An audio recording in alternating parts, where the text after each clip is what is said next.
Lord have mercy.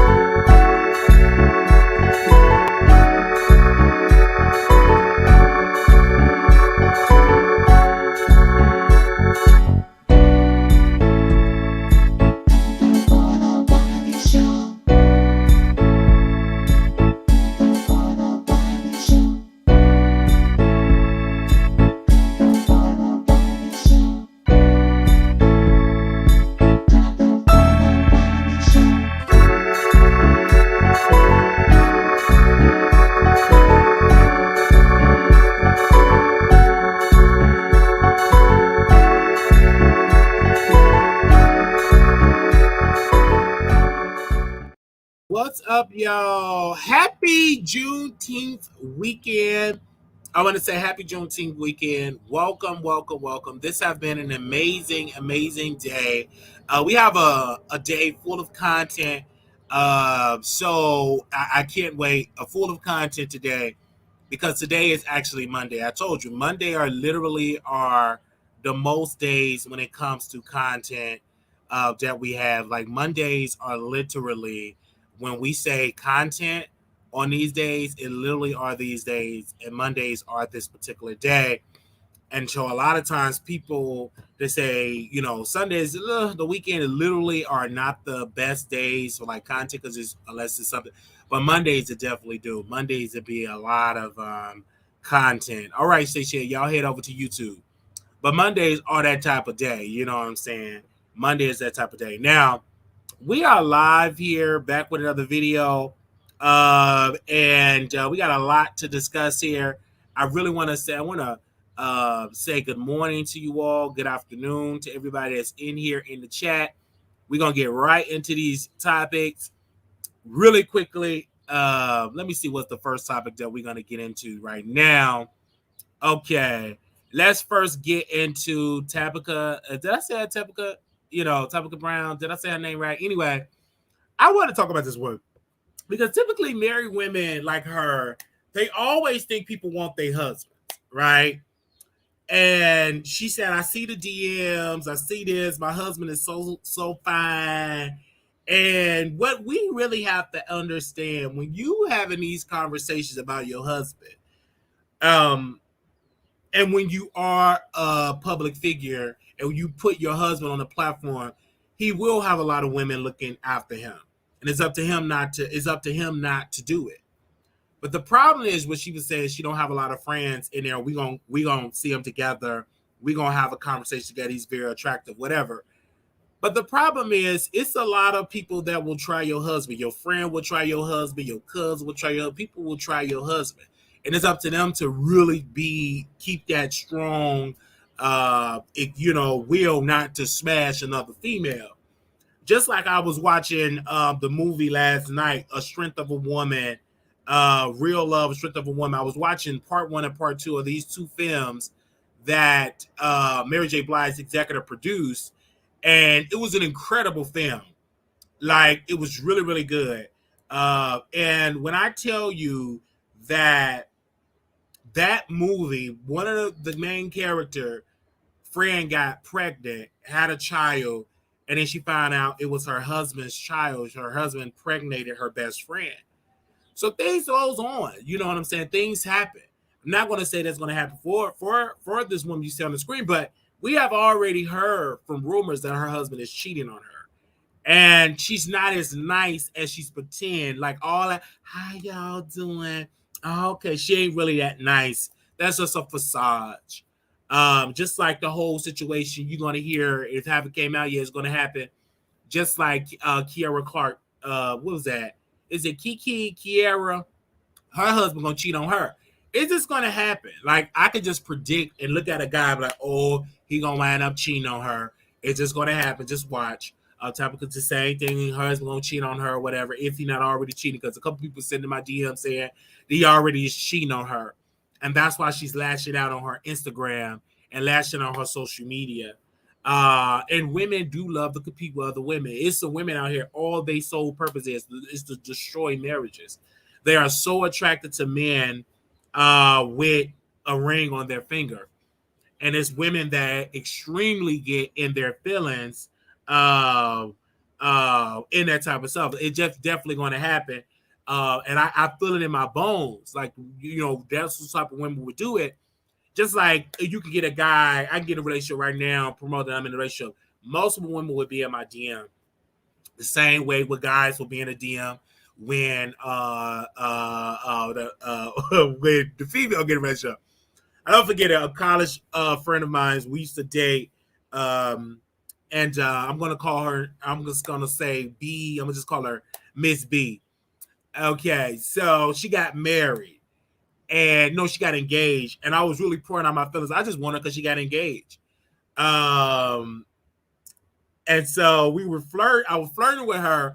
I ain't pay this lady no mind ever since we graduated from high school. I ain't paying no mind. But soon as she said she's getting engaged, here I am pouring out my feelings, saying I want to do this, saying I want to do that. I know it was wrong. Like, I was really doing all that type of stuff.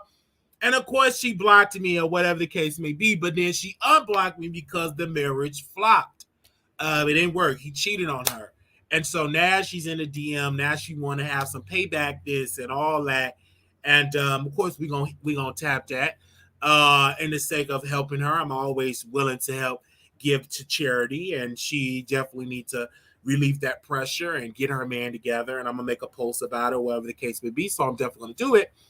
But because I knew it wasn't gonna work, like, it is what it is. When you date these type of guys, like, typically a lot of these marriages are not really working. They're gonna cheat just like that. And these marriages, now usually you'll wait a little while, but these marriages ain't lasting.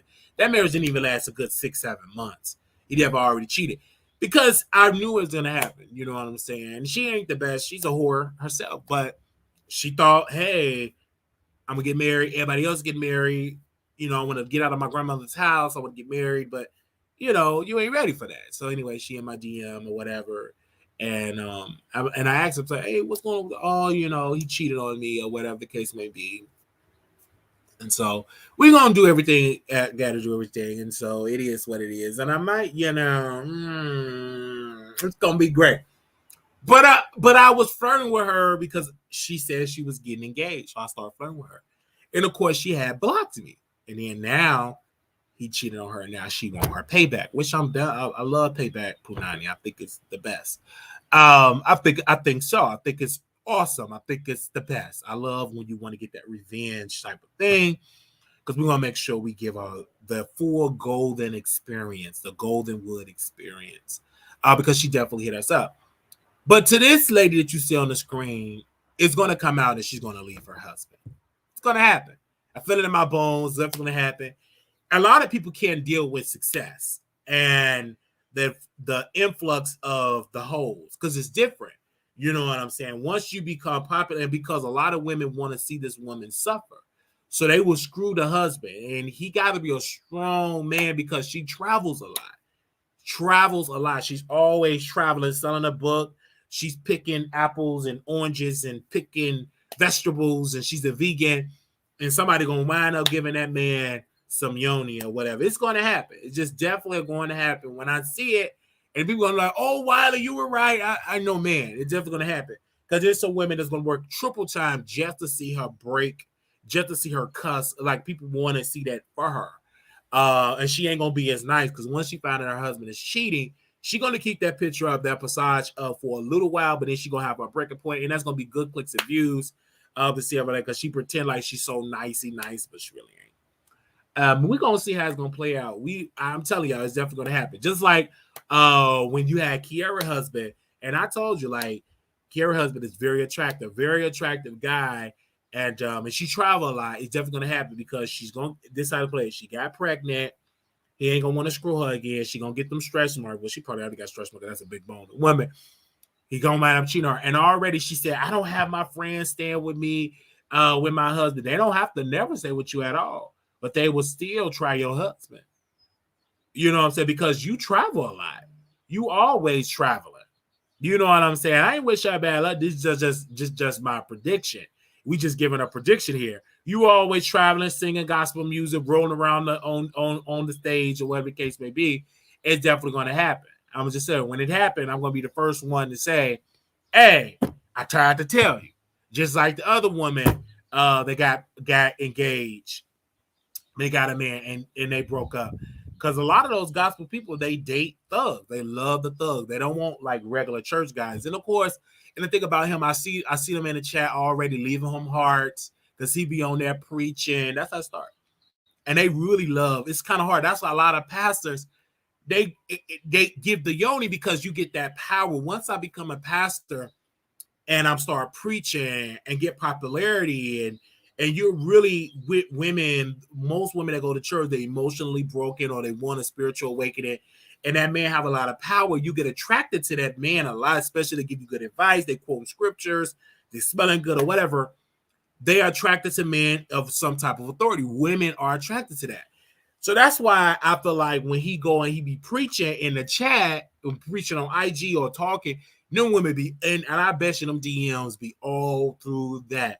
You know what I'm saying? And a lot of times he cut grass. So they will provoke him and be like, hey, come and cut my grass. And they're going to be showing up with some will say no, some will say yes. It's hard to say no to that type of temptation because of the work that he tried to do. Like the landscaping, he going to wind up landscaping on some yoni. I'm going to tell you that right now. If they haven't already heard, I don't know why I'm on this subject, but I feel it in my spirit. It's some cheating going on. And it's going to come out.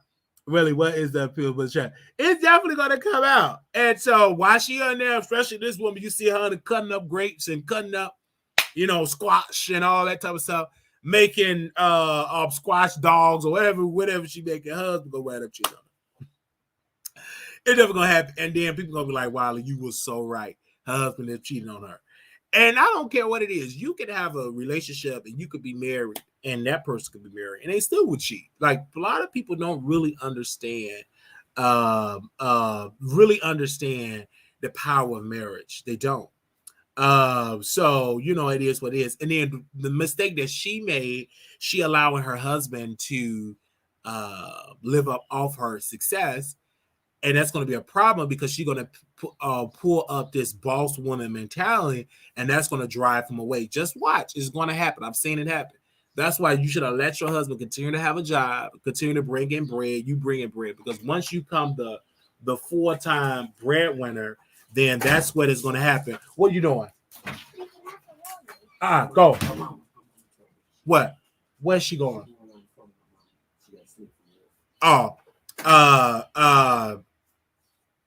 So once you do all that type of stuff, so it says it's definitely going to happen. She's going to be in there cutting grapes and all that type of stuff that definitely are going to happen. But when that marriage break up, just know you heard it here first.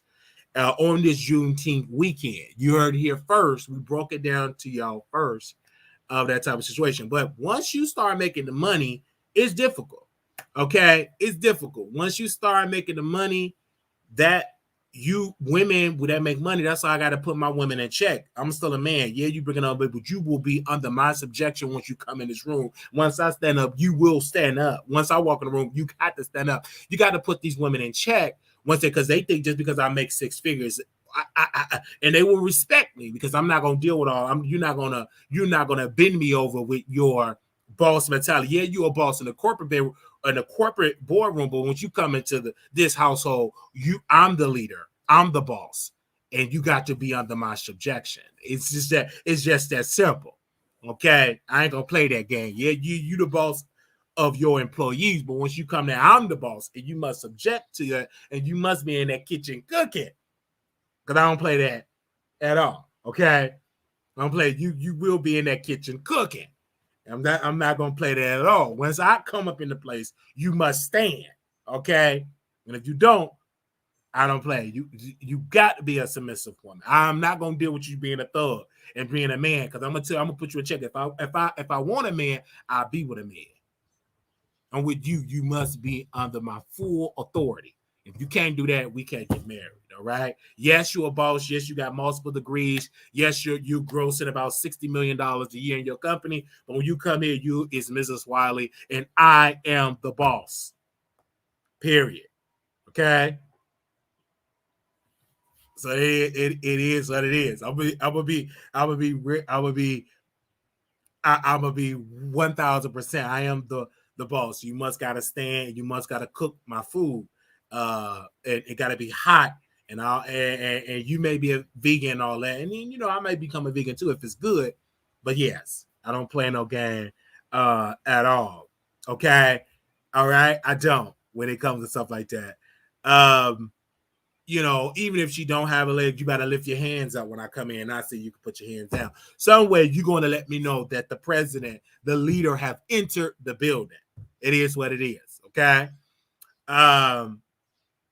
It is what it is. The children must stand when I come in the room in completely silence. And then when I say as you are, then you can continue with your day. I don't care if you're playing. You must stand. Okay. Period.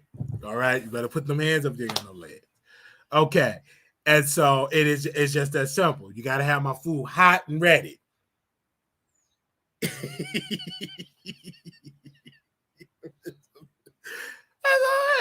But, especially if I'm out here working hard, I better come home to a clean house and fresh food on the table. Or we're going to have some issues.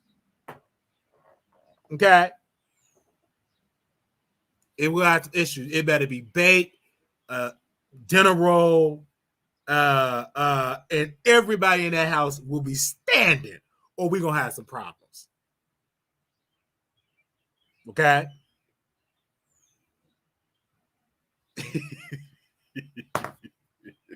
I'm being real. All right. I just had to say that. Okay.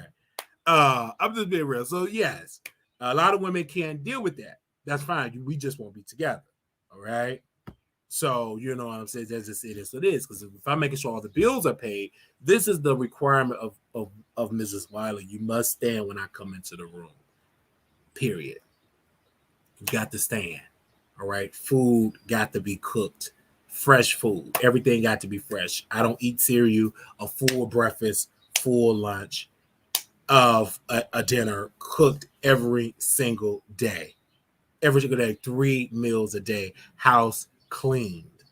That's the type of standard I'm creating when I get married. If you don't want to cooperate, we can't get married. All right. All right. Now, would I cheat on Mrs. Wiley? No, I will not cheat on Mrs. Wiley at all. No, I will not do that. All right. And if I do, I will let her know in an email that I'm going to cheat. It is what it is. I prefer to have, for me to have an open relationship and hers is closed. But of course, if I feel like cheating, I will give her a 24-hour notice that I will cheat in an email that I will cheat when it comes in. I'm just gonna give it out. She will be notified in an email that, hey, I'm going to cheat on this particular day. I'm definitely going to cheat, but she will be notified. Okay, she will be notified via email that I will be cheating. She will be notified. Yes, I will definitely let her know in an email that, hey, I will be cheating on this particular day, so it will not be shocked. She will be notified, and if she decides to dissolve the marriage, she have that complete authority to dissolve it at that particular time. She will have multiple prenups because my finances will be protected. Okay. All right. So we're not gonna play those games, but we will send it in an email that we're going to cheat. Okay. All right.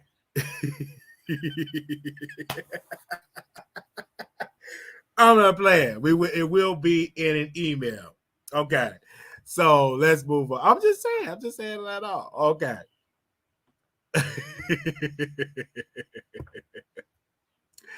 I want to tell Vivica Foxx, and she definitely looked different. Like that surgeon did her wrong. She was gorgeous without the surgery. But this chick up here trying to get involved with 50 Cent business. Listen, 50 Cent gonna date whoever he want to date. He gonna be whoever he want to be with. You can't stop 50 Cent from being who he want to be. No, that's number one. Number two, Vivica Foxx, you dated a man just because he gave you a good, you know what I'm saying? He was flirting with you. He was attracted to you, flirting with you because you wear this certain type of dress. It's over. It is over. You look disgusted. You did multiple surgeries. You look swollen. You look kind of melted. You did that to your body, so you're no longer the body. And I love women that gradually that get older and just gradually get. You're just obsessed with it because he moved on. You want the bag. You're not an actor. You're a struggling actress. You never had a movie role making $5 million, $10 million. You never won an Oscar. You never really done blockbuster films like that. Blockbuster selling billions of tickets, right? You never was a lead actress and sold over 1 billion tickets in sales. So you just been demoted and just doing, you know what I'm saying, Lifetime movies. Ain't nothing wrong with doing Lifetime movies, but you're not getting billions of dollars. Yeah, Independence Day or whatever the case may be, but you know, Independence Day, that puts you on. But you rarely, that's just, you have to go back years. What have you done lately? You know what I'm saying? You look very swollen. So lately, you have not sold 1 billion tickets. Lately, you have never been nominated for an Oscar. Correct me if I'm wrong. Okay? You have never been nominated for an Oscar. And now you're on Fox Soul, and virtually getting a check from Fox Soul. You're not really doing nothing at all. Okay. And let's just be clear. The last time you were more relevant, you have to go back 2 decades ago. All right. You had that natural beauty, and you decided to go under the knife and decide to get all swollen looking. Be natural. Grow, get older natural. Ain't nothing wrong with getting going, looking natural. There's nothing wrong with that. There's nothing wrong with that. Ain't nothing wrong with that at all. Okay. And the show on Fox Soul was canceled. Was it canceled?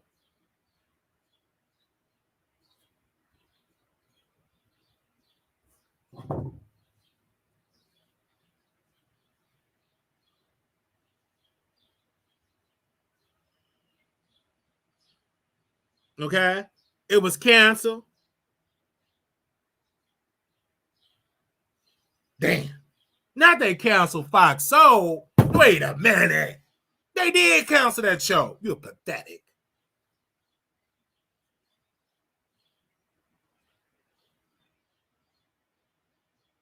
They canceled the Queen show. That's pathetic. That is pathetic. They canceled that. Yeah, I saw that car shield commercial. I ain't going to that swollen face and mess up my car. I ain't doing that commercial. I turn it off when she come on the screen.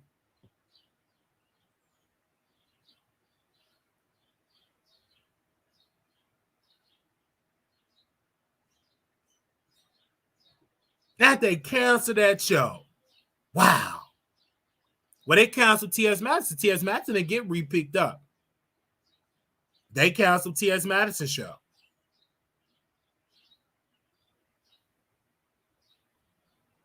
Yeah.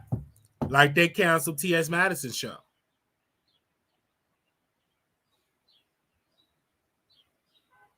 That's sad. And I maybe, and then maybe because they didn't want to commit to a 5-day show. You know what I'm saying? They don't offer that much money like that on Fox Soul. And see, Claudia, she don't really have a lucrative career as an actress. All she have is to be a YouTuber. That's just me being real. So a lot of them probably didn't want to commit to 5 days, and they not willing to get paid like that because they were getting the ratings. People were watching that show. Yeah, they was watching the show. They was really Cocktails with Queens. Like they was definitely Queens with Cocktails. They were watching the show. It was just that I don't think they were willing to compete and to pay them women that amount because the deal is different. Like it's one particular deal, Cocktails with Queens, like one day, and then now you got to pay all those artists. A lot of times Fox don't want to do that, which is sad. I can guarantee you they canceled it because they didn't want to pay those women a fair amount. I can guarantee you that. See, Claudia don't care. She'll take the scraps. You know what I'm saying? She'll take a pay cut. But I don't think Vivica Foxx gonna do it. I don't think Lisa Ray was gonna do it. I don't think none of the women was gonna commit to a 5-day a week show and not get paid fairly. I'm gonna just be real. Yeah, I don't think so.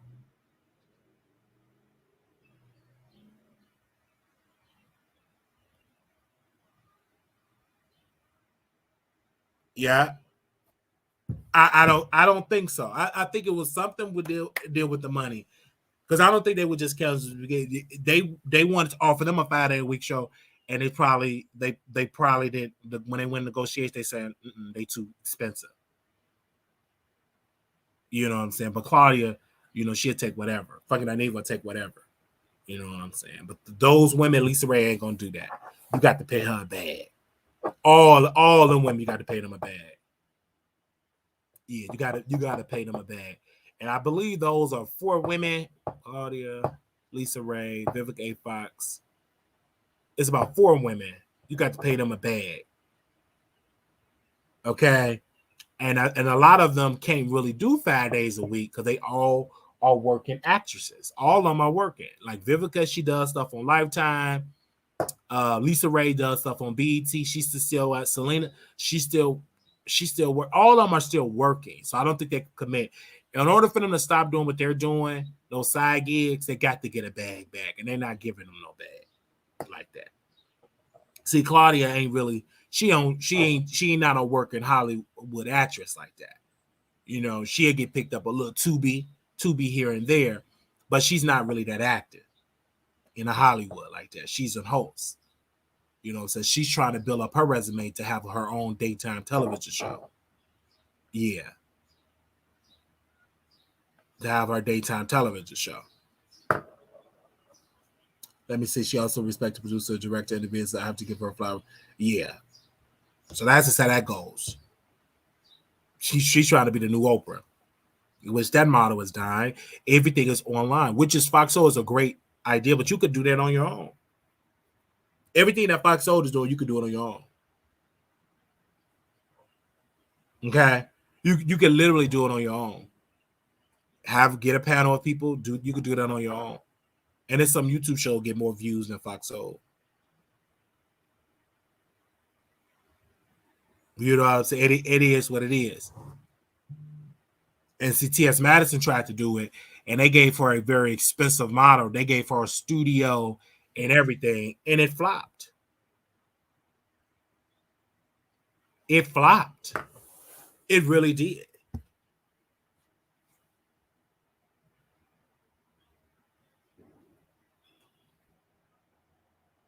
It flopped hard. Like Candy does well by herself. Like her show does really well. Okay. And so, yeah, so they gave T.S. Madison a live show production inside, and it got canceled. That show was boring. It really was. I'm going to be honest with you. That T.S. Madison show was extremely boring. And then T.S. Madison, she tried to use the black YouTubers, but it was a sinking ship. It was a sinking ship. She had Oliver Twist as the producer. They didn't produce it right. They should have focused on her being a prostitute. They should have begged and gave Kaya a check to bring her on Fox Soul so they could do a conversation. That would have drove the ratings. They should have begged and pleaded to bring Nicki Minaj on the show. They really tried to bring flop drag queens that flopped. One of the drag queens, she flopped. They got fired from a radio show, and now she got an online radio network don't nobody listen to. And it just flopped. It was extremely boring. And it went out of business. And by the time she got the Monique interview, it was too late.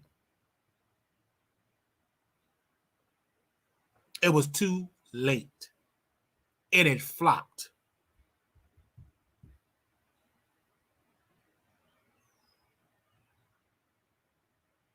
And Sophia is nothing but a has been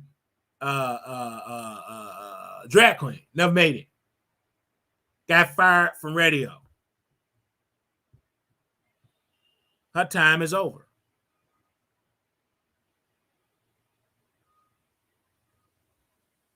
Okay. So that's what's going to happen. Her time is over.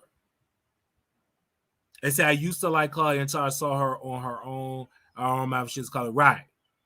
And yes, she's legendary, but she ain't getting no clicks and views. She's trash. And T.S. Madison Kai was a very powerful show. There was two opposite people.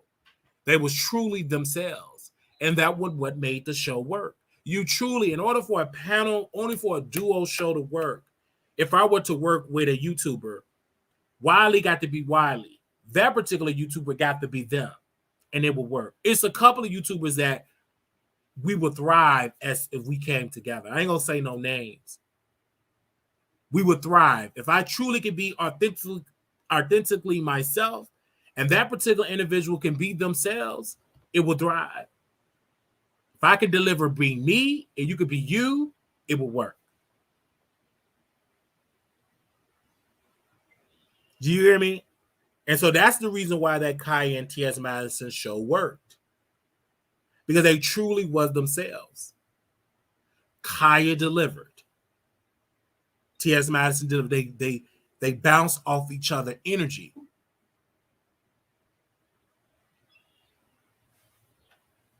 They said I love Sophia with Maddie, but Sophia could pull a big artist by herself. Maddie could hold herself. It was a force together. It was made of the stars come together by chance. Yes, it was a force together. It really worked. And then Kaya by herself still gets posted by the blog. They only post T.S. Madison when they want to make fun of her. They only post her when she want to get dragged.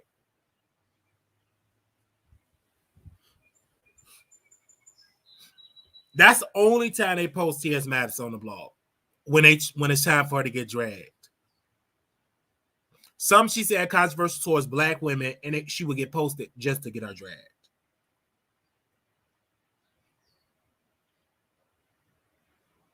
Yes. And so it was very iconic. And then the show never could be picked back up because it was boring. Nobody was willing to be the you know what I'm saying, the bad guy to really drag the celebrities. T.S. Master tried to have it and do regular commentary. You didn't get famous for doing regular. Y'all got famous for roasting and gagging. And she tried her best to do that show and it didn't work. It suffered in the ratings. That's why she really can't have, you know what I'm saying? She tried to bring back, the live model of the show. It suffered. It really, really suffered.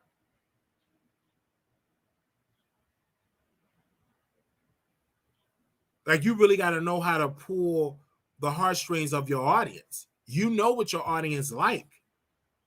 And I think T.S. Madison, unfortunately, she wanted to be in the industry. And she suffered.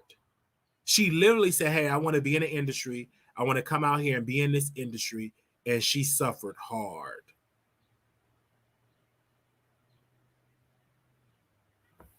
And when you're in the industry, you're around a lot of fake people.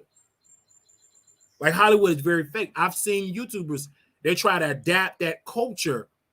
And then they notice, hey, if I'm truly my authentic self, I can't be received. I got to be somebody else. In the industry, they come and they lie to y'all. Oh, just be yourself. Don't change. No, they change. You can't really ask the other question. They just like a robot. You got to be a totally different type of person. But if you come in the door truly being yourself, they can't receive that. Do you hear what I'm saying?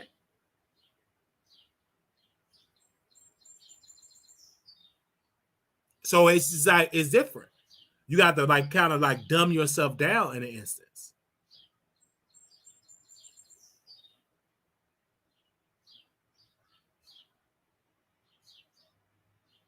And so that's how that goes. And so when we talk about these Fox Soul shows, and then also you got to understand the network.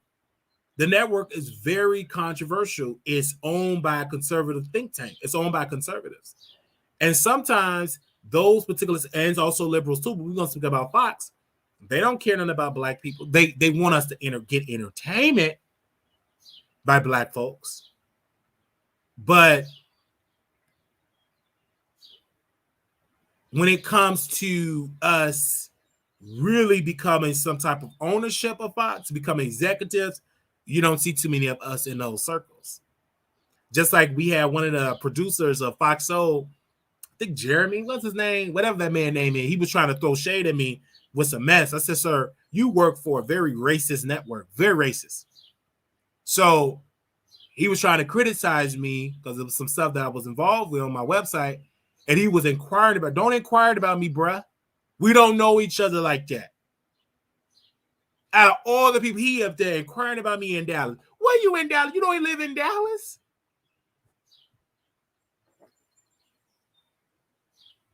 And I started tagging Fox Soul on my IG, and he got mad. I started tagging Fox Soul. He started getting mad. He started getting really, really mad at me. And so that's just how that goes. But back to Vivica Foxx. Chad, another woman got surgery, flopped. Her biological clock is over, and she's reminiscing in the past with 50 Cent. All right? It's over. Her eggs are scrambled, and that's it. It is. And scramble is over with.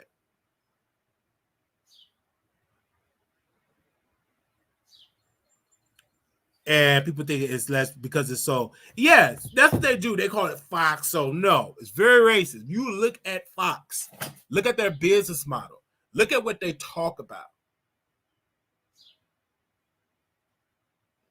Look how they demean and criticize black people.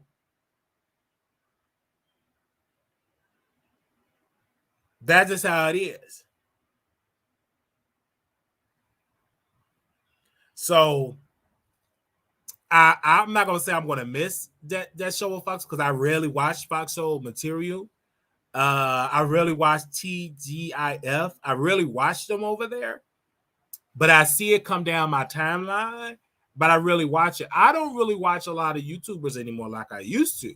I used to watch a lot of YouTubers, but I don't because I'm so focused on what I'm doing. And like people say, you got to be careful watching everybody because then you pick up what they say and they out you their spirit. So I stopped watching a lot of the people. I did. I really started watching it. And then on my when you go to my YouTube homepage, let me go to my homepage. Now you don't see the people that you see. You will see Judge Joe Brown. You will see ABC News, CBS News. Who else do you see? Fox News. I love watching Fox, even though they do anyway. It's entertainment. Mr. Bruce Watkins, Oprah Daily, MSNBC, Roland Martin, but nobody else.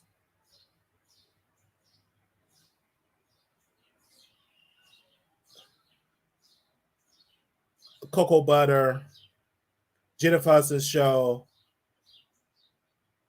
The Michael Steele Network, Piers Morgan Uncensored, The Rational National, Vice, BBC News, 535 Orlando, Smoking Grilling,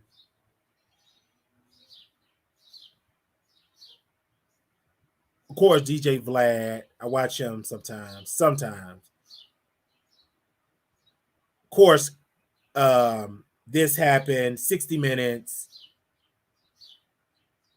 That's about it. Of course, Candace Owens. I watch her a lot.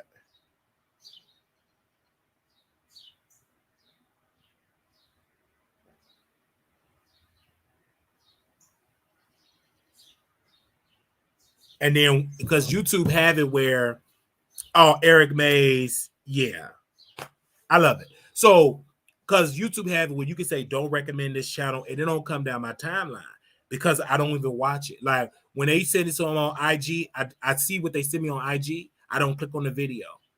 I don't. I be so focused on it when it comes to stuff like that. Now, let me see what y'all saying was Roland Martin. Is this Roland Martin the same? No, that's the same person. They're totally different. She hasn't had the minutes, as 50 said. I was Judge Mathis Clubs. Yeah, I hardly ever watch a lot of YouTube as well. I try to focus on my ish. They say YouTube doesn't have many good YouTuber content anymore. Because the industry, the market have changed. A lot of your top YouTubers, they're on Bingo now. A lot of them on Twitch now. A lot of them just tapped out. The market is different. It's not just one video. It's not just one person anymore.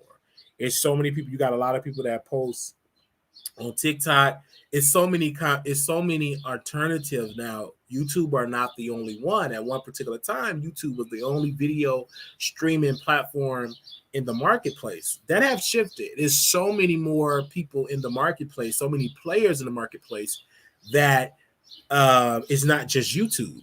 You know what I'm saying?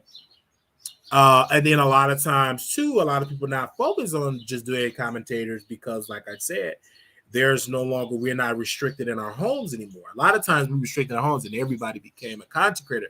That have shifted now. That have shifted when it came to that literally have shifted when it comes to stuff like that. It did. Now, I know why I was being messed. It literally have shifted.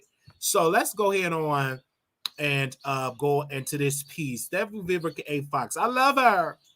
Okay. Oh, wait, I don't want to do that. Now, I want to get into this Wendy Williams piece. This is the part I want to talk about Wendy Williams. Wendy Williams, she did a very smart business move. So her husband, her former husband, ex-husband, is literally broke right now because he depended upon his wife, which is stupid because what he should have did with Sabrina or whatever, if you're making money, you're supposed to get other properties. Unfortunately, he didn't do that.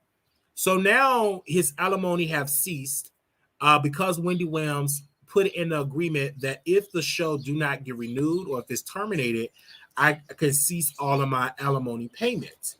And they are honoring that agreement. Now, Serena Hudson said, hey, we're hearing rumblings in the streets that she have left him. Of course she's going to leave him. But at least she was smart enough. She got her own vegan restaurant. She doing her interviews talking about she had stomach cancer, all of these type of things. They're selling the house. And I would leave too. The money have dried up. The money, only reason why she was with him because he had money. And she was living on that Wendy Williams wave and that check. That have ceased now. So now, because of what Wendy put in place, the money is different. The money have dried up. And so now you're out there by yourself. And then now he sold his cars. He got out loans on his vehicles. Because if you get luxury cars, you can get a loan. And they don't do no credit check. They just the cars are the collateral. He didn't pay those loans. They came and repossessed those vehicles. And he loved his vehicles, but you didn't want to pay. And because he's a sad man, because he had a great move for himself. He could have literally got a business off the ground, own a barbecue restaurant or something, and really put time in while that money was coming in. He didn't do it because he thought that Wendy was going to be on TV for the next 10 years. And of course, her health declined. She was falling out, getting dizzy, lost her man, got some dementia, and the money had dried up on his end. And so now you can't pay nothing. Like you tried to do a barbershop, it flopped. Everything that he tried to do had literally flopped because you didn't handle your business right. That whole situation crumbled. And then now the woman that got a business, now she's on the list of being a top chef. And if she wins, she can win $25,000. She's in fourth place right now to be like a top chef out in Florida. And if she wins, she can win $25,000. She have done very well for herself. Serena Hudson have done very well. She got her business. She got her baby. She gonna take him for child support. Everything has been good on her end. She handled her business right. She got her celebrity status. All of the type of stuff that she tried to do, and she's doing more interviews. She's talking more. I'm hearing that she's going to have a book. They haven't talked about it, but it's rambling that she's in production for a book right now, where she's going to talk about having an affair. I believe the name of the book, uh, uh, uh, Wendy Williams side chick, husband side chick, Wendy Williams husband side chick, or something like my story, something like that. But it's something that she's going to have a book. So publishers have reached out to her. They want her to write a book because she still can rise that wave of that Wendy Williams wave. So she's going to have a very lucrative career more than Kevin Hunter. Like she's definitely going to have a more lucrative career. And so that is what is going on with her. But when it comes to her husband, or I'm sorry, her boy baby daddy, he's just a flop. Because what he should have did, he should have kept the money flowing in and really built real estate and really got multiple rental properties. And he wouldn't have to put it in. Anytime you can't pay your HOA fees, I hope I said it right, can't pay your fees over there, it's terrible. You know what I'm saying? So, but she definitely are in the process of writing her own book. And so these are the type of things. And she's gonna do a reality show. I'm gonna tell you how the thing happened with side chicks. They do a reality show. Producers are this will be really good because they're gonna do all this type of stuff for her. So she's gonna have a very lucrative career. And her husband may have a lucrative career too. I mean, he could do a reality show, but he's not that really interesting. And I don't think he's going to drag his ex-wife because of his son. But when it comes to her, she's going to do it all to get that bag. And then also the son, as you see their son, he's very terrible because she cut him off. He got to go out and work a regular job. So everybody that was living up on Wendy Williams are completely cut off. She cut both her men off because of the simple fact, because she got dementia, she's crazy. Now all of her money is funneled through the courts. Like the guardian of the courts, or conservative, have to approve where she can spend her money on. So even if she want to pay her son rent, she can't do it anymore. So those are the type of things. And she's in a facility right now. Wendy Williams is in a facility. She's back on the drinking, drugs, and all that. She's eventually she ain't got too much time left because she's gonna keep putting her body through that tremendous stress, and it's so sad. It's so sad. This woman was on the top of the world, had a successful show, and it's easy doing daytime. I mean, you got the producers, you just show up, but because she couldn't let go of the bottle and that crack pipe, now she got all that type of stuff. Now you know what I'm saying, because you couldn't let go of that stuff. You could let go of the crack pipe, and you couldn't let go of the bottle, and now you are spending the rest of your years trying to recover, but can't. And also you got a touch of dementia somewhere, or your mind is not all the way there. Because the courts had to get involved and say this woman is not up to par mentally, so we got to be in charge of her finances. The courts got to be in charge of the finances, and so that's just how the courts literally have to be in charge of the finances. Like she don't have no authority over her money. The courts do. So anytime that the courts got the power of your finances, that's it. You are incompetent. Once the courts took over your money, that's it. I don't want to live my life like I don't want to live my life where I have all this money, but I can't spend it. I got to get permission. Okay? I can't get permission. And now the courts got to get involved. I knew that her son was trash because her son came out and said, "Yeah, I don't have authority over my mother's money. Somebody else got the court." They didn't even leave it with the son. These are publications from all out there on the streets. These are publications, and that Wendy Williams, like anytime that the bank say, "Oh, we're gonna froze your account," banks don't usually do that unless it's some fraud going on, something is going on. So they froze this lady accounts. The courts got involved. Now she have a right to defend herself in court. She lost. They gave it to a guardian or to a conservative. So anytime she want to buy some French fries or a burger or get her nails done, she got to get permission.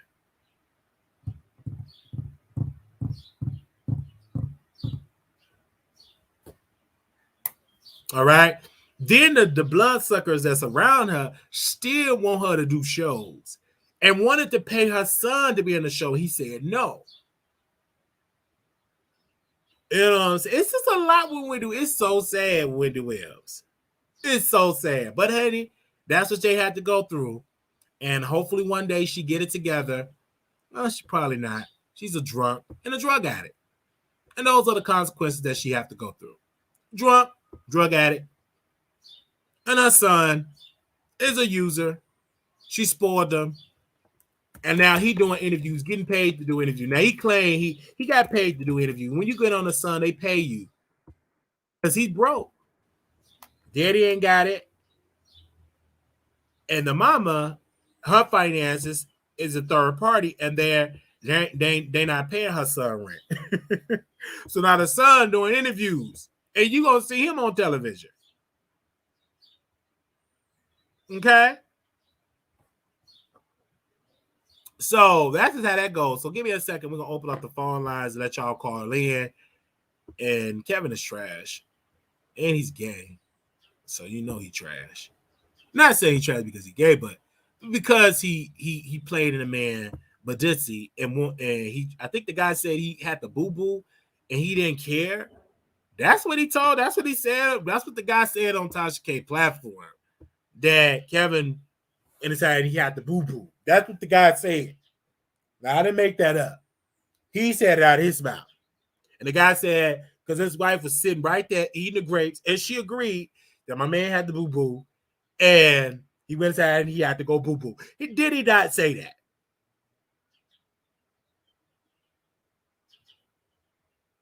Did he not say that? He said it. He said I had to go boo-boo. He sure said it. He said he put that up me and I had to boo-boo. Did he say it? The number is live. Can somebody remind me of what he said? Did y'all remember that interview? He said that Wendy Williams went and screwed him and he had the boo-boo. And I think he boo-booed on him. And I think he said Kevin wanted to continue. I think that's what he said. I think that's what he said. Did he say that? And I think that's what he said. He said yes. Hey, boo boo. I think that's what he said. I think that's what he said.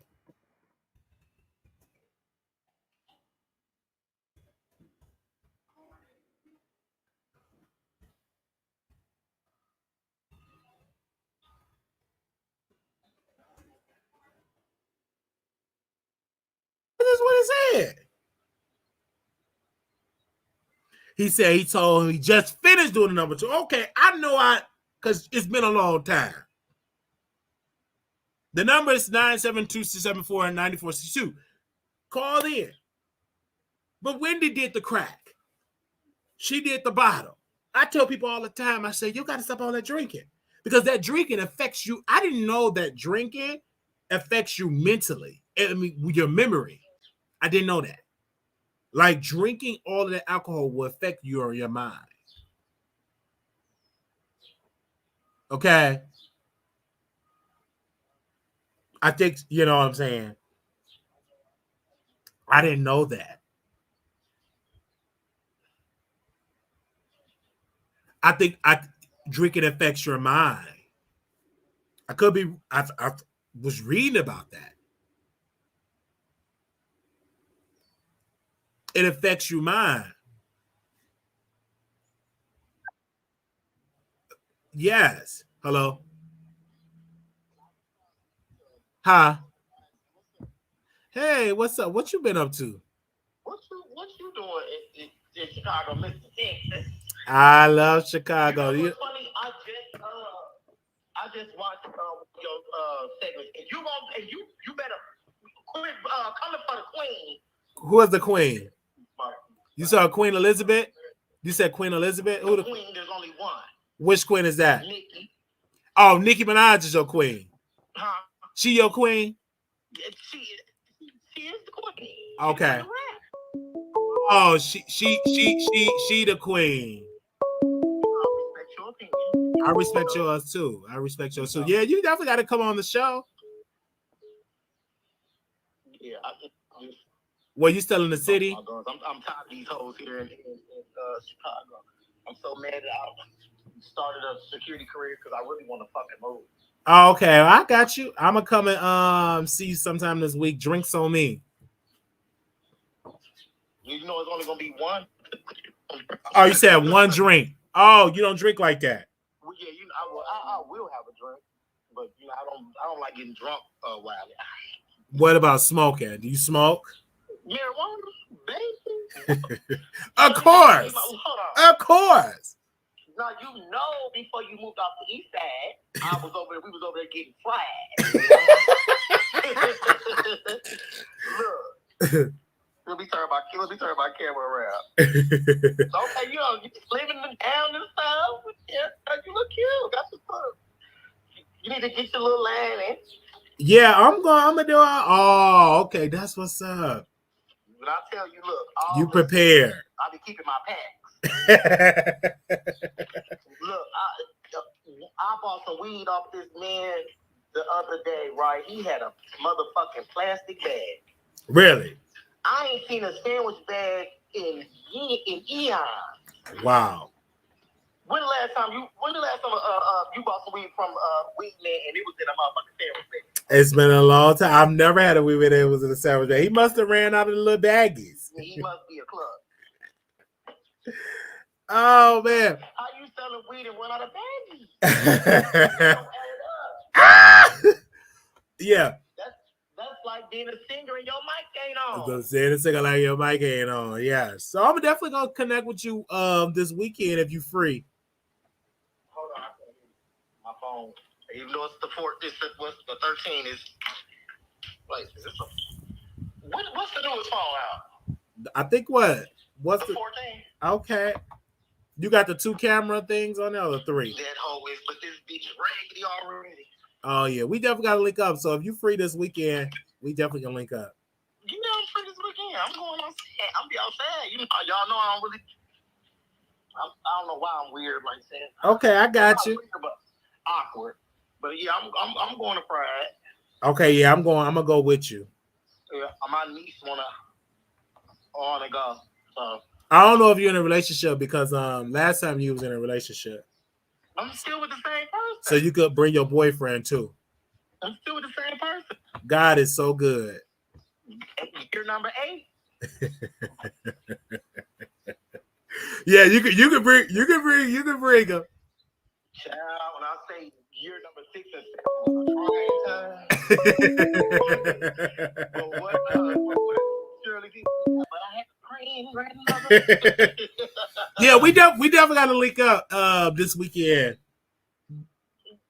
Yeah. So I'm gonna send you my number and everything. As a matter of fact, let me send you mine right now while we're on the phone. Okay.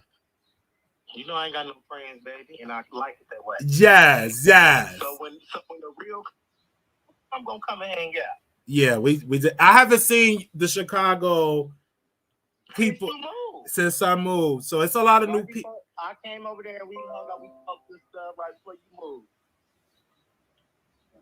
Subscribe to your. You said we did what now? Your show. Oh. You I said don't got no Instagram no more. Oh, okay. Yeah, so don't you got a YouTube channel? Absolutely. I've been on YouTube a long time. If you don't, then it's a bitch you need to check. Go get your coin. Do that hoe. Yeah, definitely. I'm so subscribed, and I'm like, damn, that's funny. Bobby just hit me up, and I literally was just watching. I'm like, everything you were saying was cute. I'm see that on Nikki. I'm like, now what? Yeah. I say, but I know Wiley. The thing is, Wiley, he really lives for Nikki, but he just probably don't like her antics. Yeah, I listen to people that don't like her antics. Well, we definitely got to connect. So I'll see you this weekend. I just sent you my number, so I got your number and everything. Lock you in. All right. Okay. Let's go to the phone lines. My bad. I'm in the thought.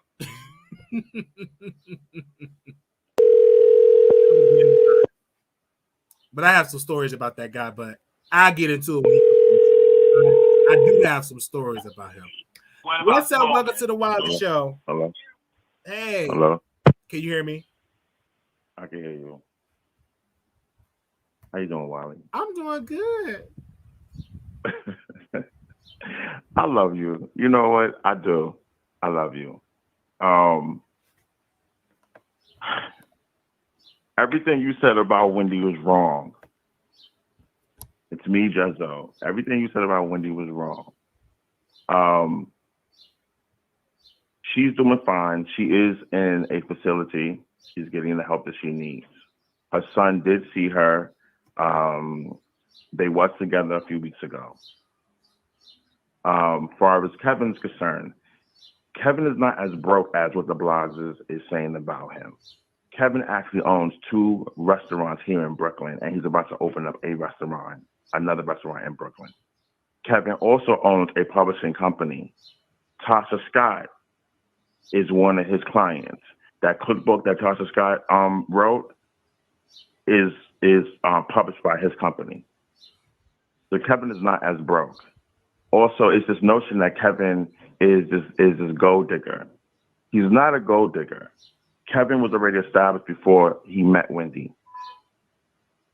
Kevin had barbershops. Kevin was a event planner. A lot of parties and stuff that was going on here in New York around that time. Kevin is the one that was throwing those parties. In fact, that's how Wendy met Kevin. Wendy went to one of Kevin's parties. And she was hosting. He hired her, and she was hosting one of that party, and that's how they met. So this whole notion that Kevin is this guy that Wendy met and he was broke, no. Kevin was very known in the streets of New York. Maybe the rest of the world didn't know about Kevin, but in New York, Kevin was that guy who was throwing parties, who had his own barbershop. And the barbershop you're talking about, that barbershop was not a fail. That barbershop was very successful in Brooklyn. Kevin had a car shop, a car wash, and that car wash was successful as well. But once he got with Wendy, he started managing Wendy, he shut down all those businesses and he put all his focus onto Wendy. Not for nothing, Wendy would not be where she's at right now if it wasn't for Kevin. Wendy would still be in Philly. And maybe not even in Philly, but Wendy would still be on radio if it wasn't for Kevin. I'm just gonna be real. What he did with Sharina was messed up. It was messed up, and we're not gonna say that we condoning it or whatever. And I even spoke to Kevin yesterday. Me and him has had conversations before about the whole situation. He takes ownership for what he did.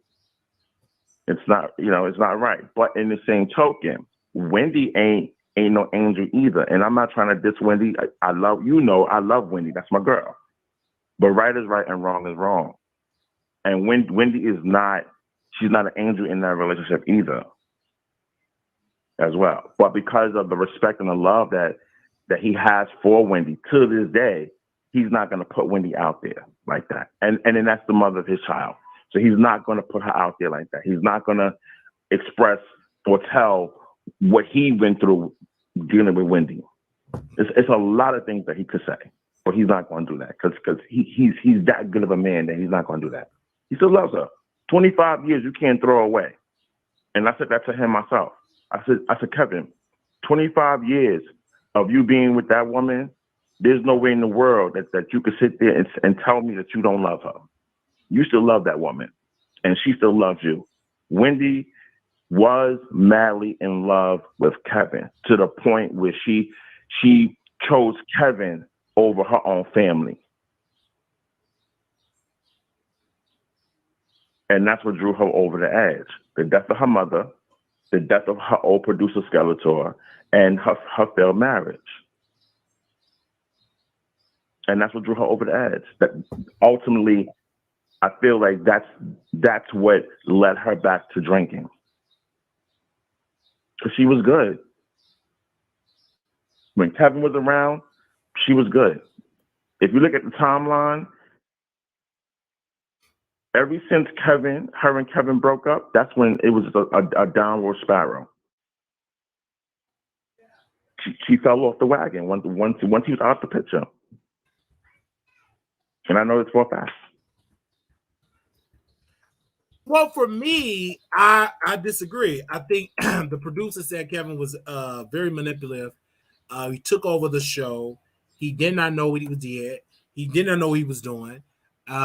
He really wanted to be in charge of Wendy Williams. See, Wendy Williams had a bodyguard, and according to Wendy, he had to fire the bodyguard because, according to Kevin, thought that the bodyguard and Wendy was getting too close. He cheated on her. He disrupted her. He destroyed Wendy Williams' life. Mentally, he broke her because she fell in love with a cheater. But also, into Wendy Williams' regard, that he'd been cheating on her for years, and Wendy just said, okay, if you get a baby, that's it. But no, you need to cut off a cheater day one. He cheated on you first, so don't wait till you get a baby. Because I think Wendy would have had a more successful life because she could have met somebody else. She just dealt with this man and should have dumped him back then. I think she waited too late until the baby happened, and it embarrassed her. Because if she would have cut him off in the beginning stages, this wouldn't have been a story.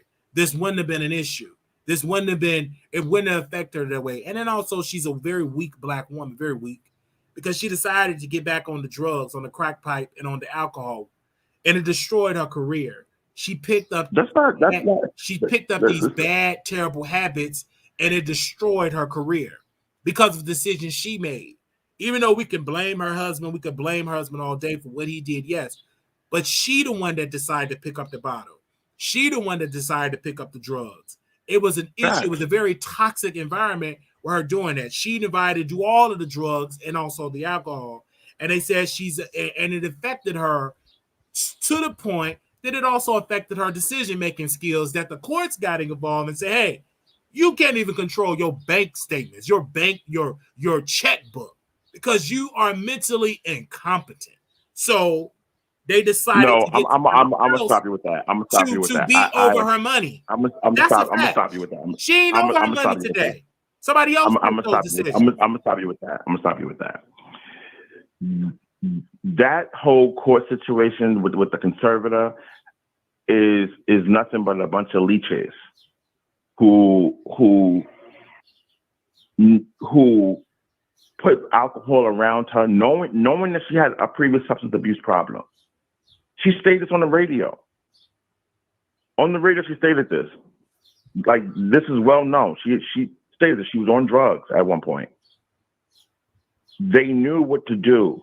Once Kevin left the scene, they knew what to do to use her. I mean, like, yes, I'm not going to sit here and say Kevin is the greatest man in the world. He's not the greatest man in the world. But I can honestly tell you, that man held that whole shit down. But he also used her money for his cheating ways. Wendy funded that. Right, he did. So he used her too. But when the courts get involved, they look at the evidence, and it was overwhelming proof that Wendy Williams is not in her right mind to make financial decisions. And I'm telling you, bro, that was people behind the scenes that did all of that. Wendy was in her right mind when Kevin was around. Wendy was a sound person when Kevin was around. Her world did not start falling apart once Kevin left. Exactly. That's on her. Whatever the case may be, she's not in the best financial exactly anymore. And the drinking does affect your decision-making skills, because when they say Wendy drinks, she drinks to the point where she's unrecognizable. And also, Wendy also have other health problems as well. It's very for her. And so a lot of this blame is on her. And it's so sad that she is still considered a young woman. She ain't in her 80s. And yet she have to get permission from a conservative to spend her money that she worked hard for. I'm gonna just tell you this. There were a lot of leeches around them, both of them. I'm not gonna say too much because I'm gonna let Kevin have his piece, because Kevin is going to, one day he's gonna sit down and he's gonna talk to somebody and he's gonna really, really put it out there one day. I was around there. I've been around. And I'm telling you, there was a lot of leeches that was around. There was a lot of people that was trying to change Wendy, that was trying to move Wendy in a different direction. And Kevin was like, no, this is what we want to do. This is the direction that we want to go. Deborah Mercury was and is a company, a production company that don't know Black culture. And that's what Kevin was trying to maintain. He was trying to maintain Black culture within the show. They were trying to drive Wendy away from Black culture. And Kevin was like, no. Her core fan base is Black people. I get that. But because of her drinking and the drug use, she messed that all up. She couldn't even come to work. All right, and I'm telling you, and they had to let her go. She was a liability to the company. There was so much that has not been said or have not been told. It's because of her drinking. It's because of her drug use. No, you don't see the other lady doing that. She's showing up to work. She ain't having a drinking problem. See, the issue is you cannot blame the production company that gave you an opportunity. You got to take advantage of that. No, I'm telling you, bro. It's all about money. It's all about money. It's all about money and control, bro. And you have to do your job. Okay? You can't be on crack and do drugs and drink all that. You will lose an opportunity. I'm interested to have with this. The reason why Wendy's no longer on that show now is because yes, she was on. She's got herself to be a problem, right? In her contract, in every media personality contract, talent contract, there's a clause that says if that person is not mentally sound, the production company can shut down the show or remove the person off the show and replace them with somebody else. Right? I agree, but my thing is this: they was about to lose their time slot. No, they wasn't. They was about the network was like, listen, this is what the reports that was coming back to what we read. They said they were about to lose their time slot, and so they had to find somebody to replace it because they was like, listen, she can't come to work. She has stopped coming to work, and so they said, okay, so they had to go with somebody else, and they went on with somebody else, and they're able to do their job, and also the ratings were the whole. I think the issue with Wendy is because she was a crackhead and she drank a lot. And then also, Kevin also have gay activities because according to a brother said that he was having sex with men. I don't know if it's true or not, but that brother said that on Tasha K's show. That's a lie. So you don't believe that he slept with men, but that's what he should have sued him. He didn't sue him. So the court of public opinion is believing that he was down low, sleeping with a man after he got through boo-booing, because that brother said it with his wife when she was eating grapes. That's a lie. I'm gonna tell you this, because I remember a couple of weeks ago you had mentioned something about Wendy and DJ Booth. Okay, Kevin told me out of his mouth what really happened with that situation. And what really happened with that situation? What happened with that situation was Wendy was in the house. Wendy was sick. DJ Booth went to Wendy's house. And when he went to Wendy's house, he seen Wendy unconscious. There was people around. This is back when Bernie was around, her old manager. Bernie and other people from Deborah Mercury, the show, was around Wendy. They seen Wendy unconscious and they didn't want to give Wendy no help. DJ Booth called Kevin and say, yo, Kev, Wendy's messed up. These people don't want to bring her to the hospital. Kevin said, nah, tell them to call EMS.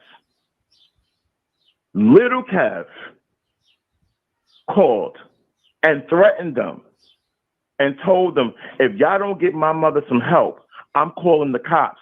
Now, mind you, little Kevin was in Miami. Little Kev said, if y'all don't get my mother some help, I'm calling the cops and have them do a wellness check on her.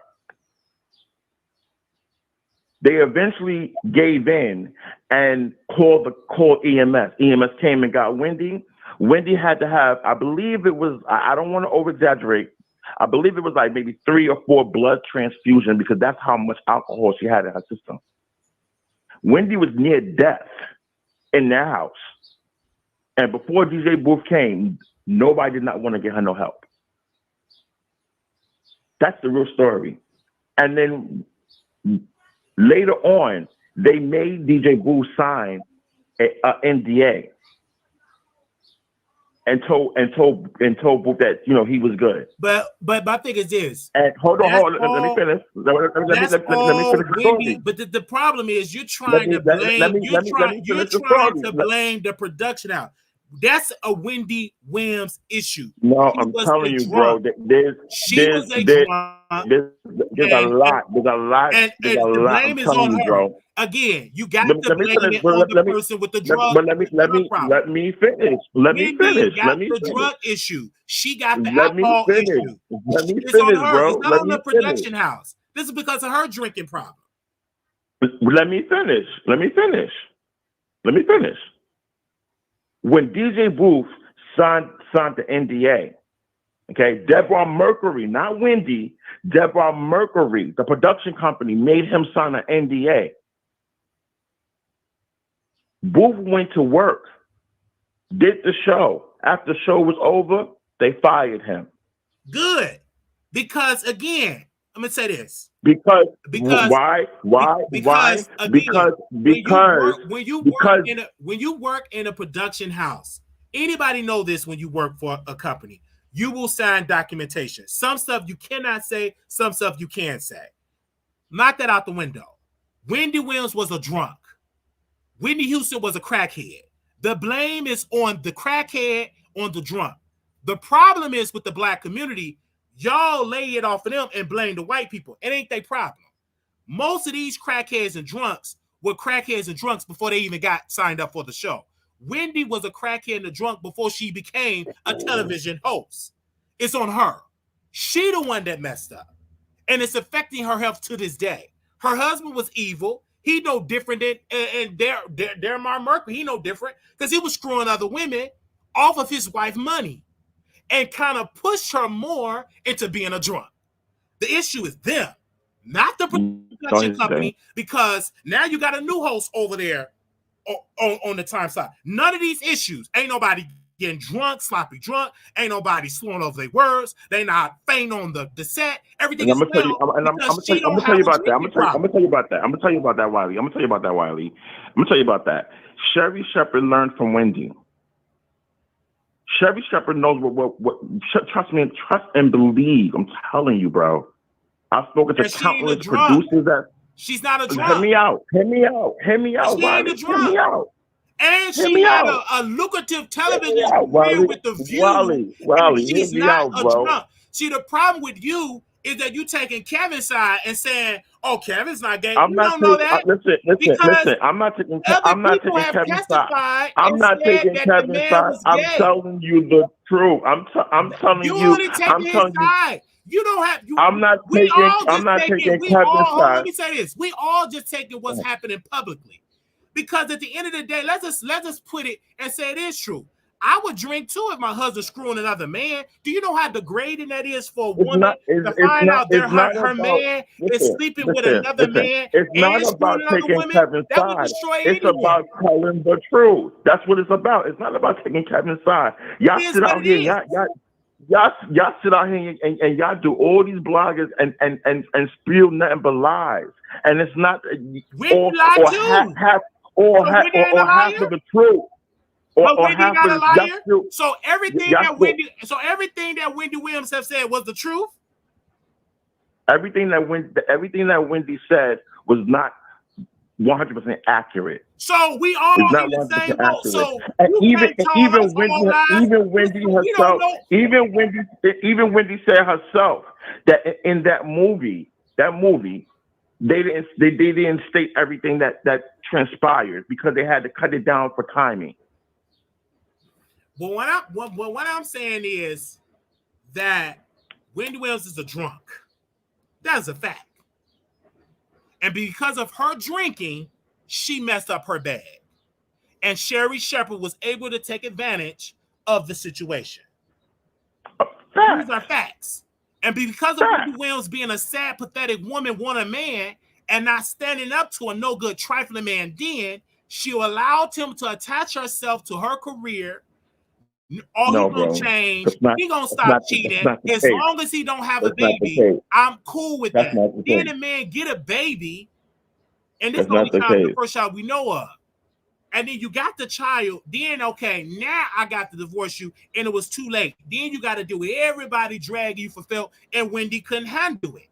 That's the problem. She couldn't handle her. No, that's not the case. That's not the case. She couldn't handle it. She got a huge substance problem. And then the thing with the husband threw her over the edge, and she's drinking herself too gone. She couldn't handle it. It is what it is. She have a drinking problem. No, what? Honestly, bro, what really drew her over the edge was the death of her mother. That's what really drew her over the edge. But you still got a drinking problem. Regardless of whoever bro, died, I'm telling you, that's what doing what she doing, she gonna drown her mama in the graveyard if she don't stop doing all that drinking. That's sad. It's the truth. It ain't sad. These are facts. If you keep living that destructive life, that is the end result. Look at Wendy, Miss Houston. They all told her, get off the crack. You gonna, and guess how? She gone now. She ain't listening. That's sad. And in the narrative about Wendy Houston, they all say it was Bobby Brown. But when her brother started talking, I got her on the crack before she even got in the industry. I got on. Her brother said that. And her mother was shocked because they all put the blame on Bobby Brown. And she was already a crackhead before she met Bobby. Facts. So, and look what happened. She ain't living today. Because if you keep doing that destructive behavior, the end result is death. But come on, let's be real.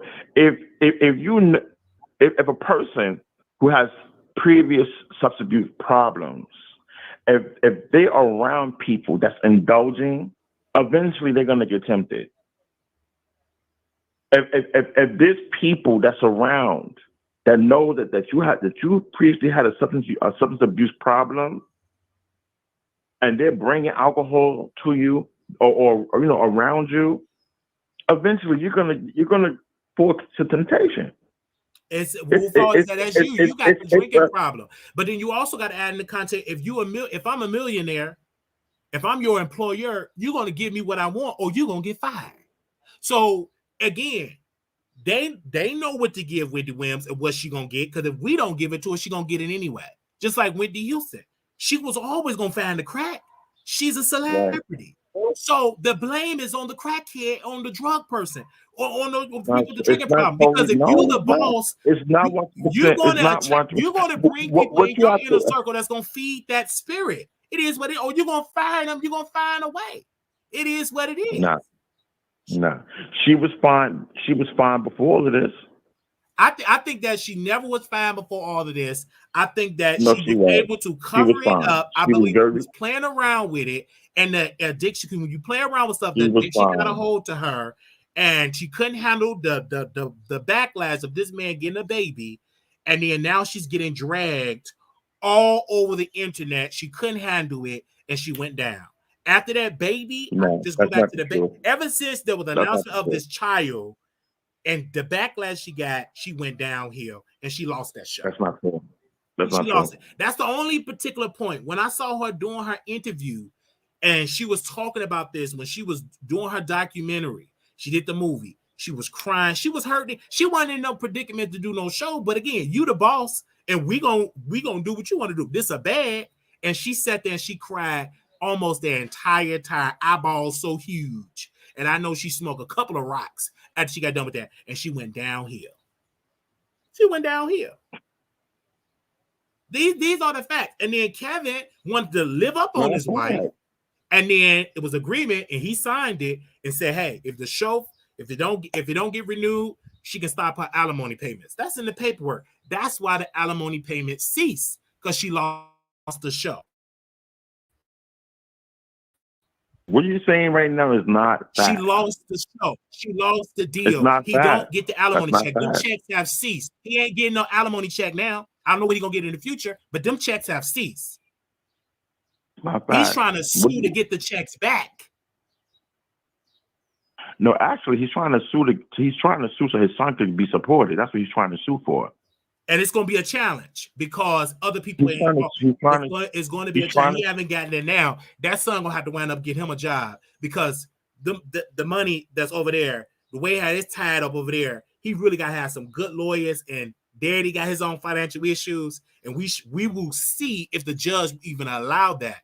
Because as of right now, it was some things going on with Wendy Williams' money. The banks froze her accounts. The bank did. The courts got involved, and they didn't even give it to the son, neither to her brother. They gave it to somebody outside the family.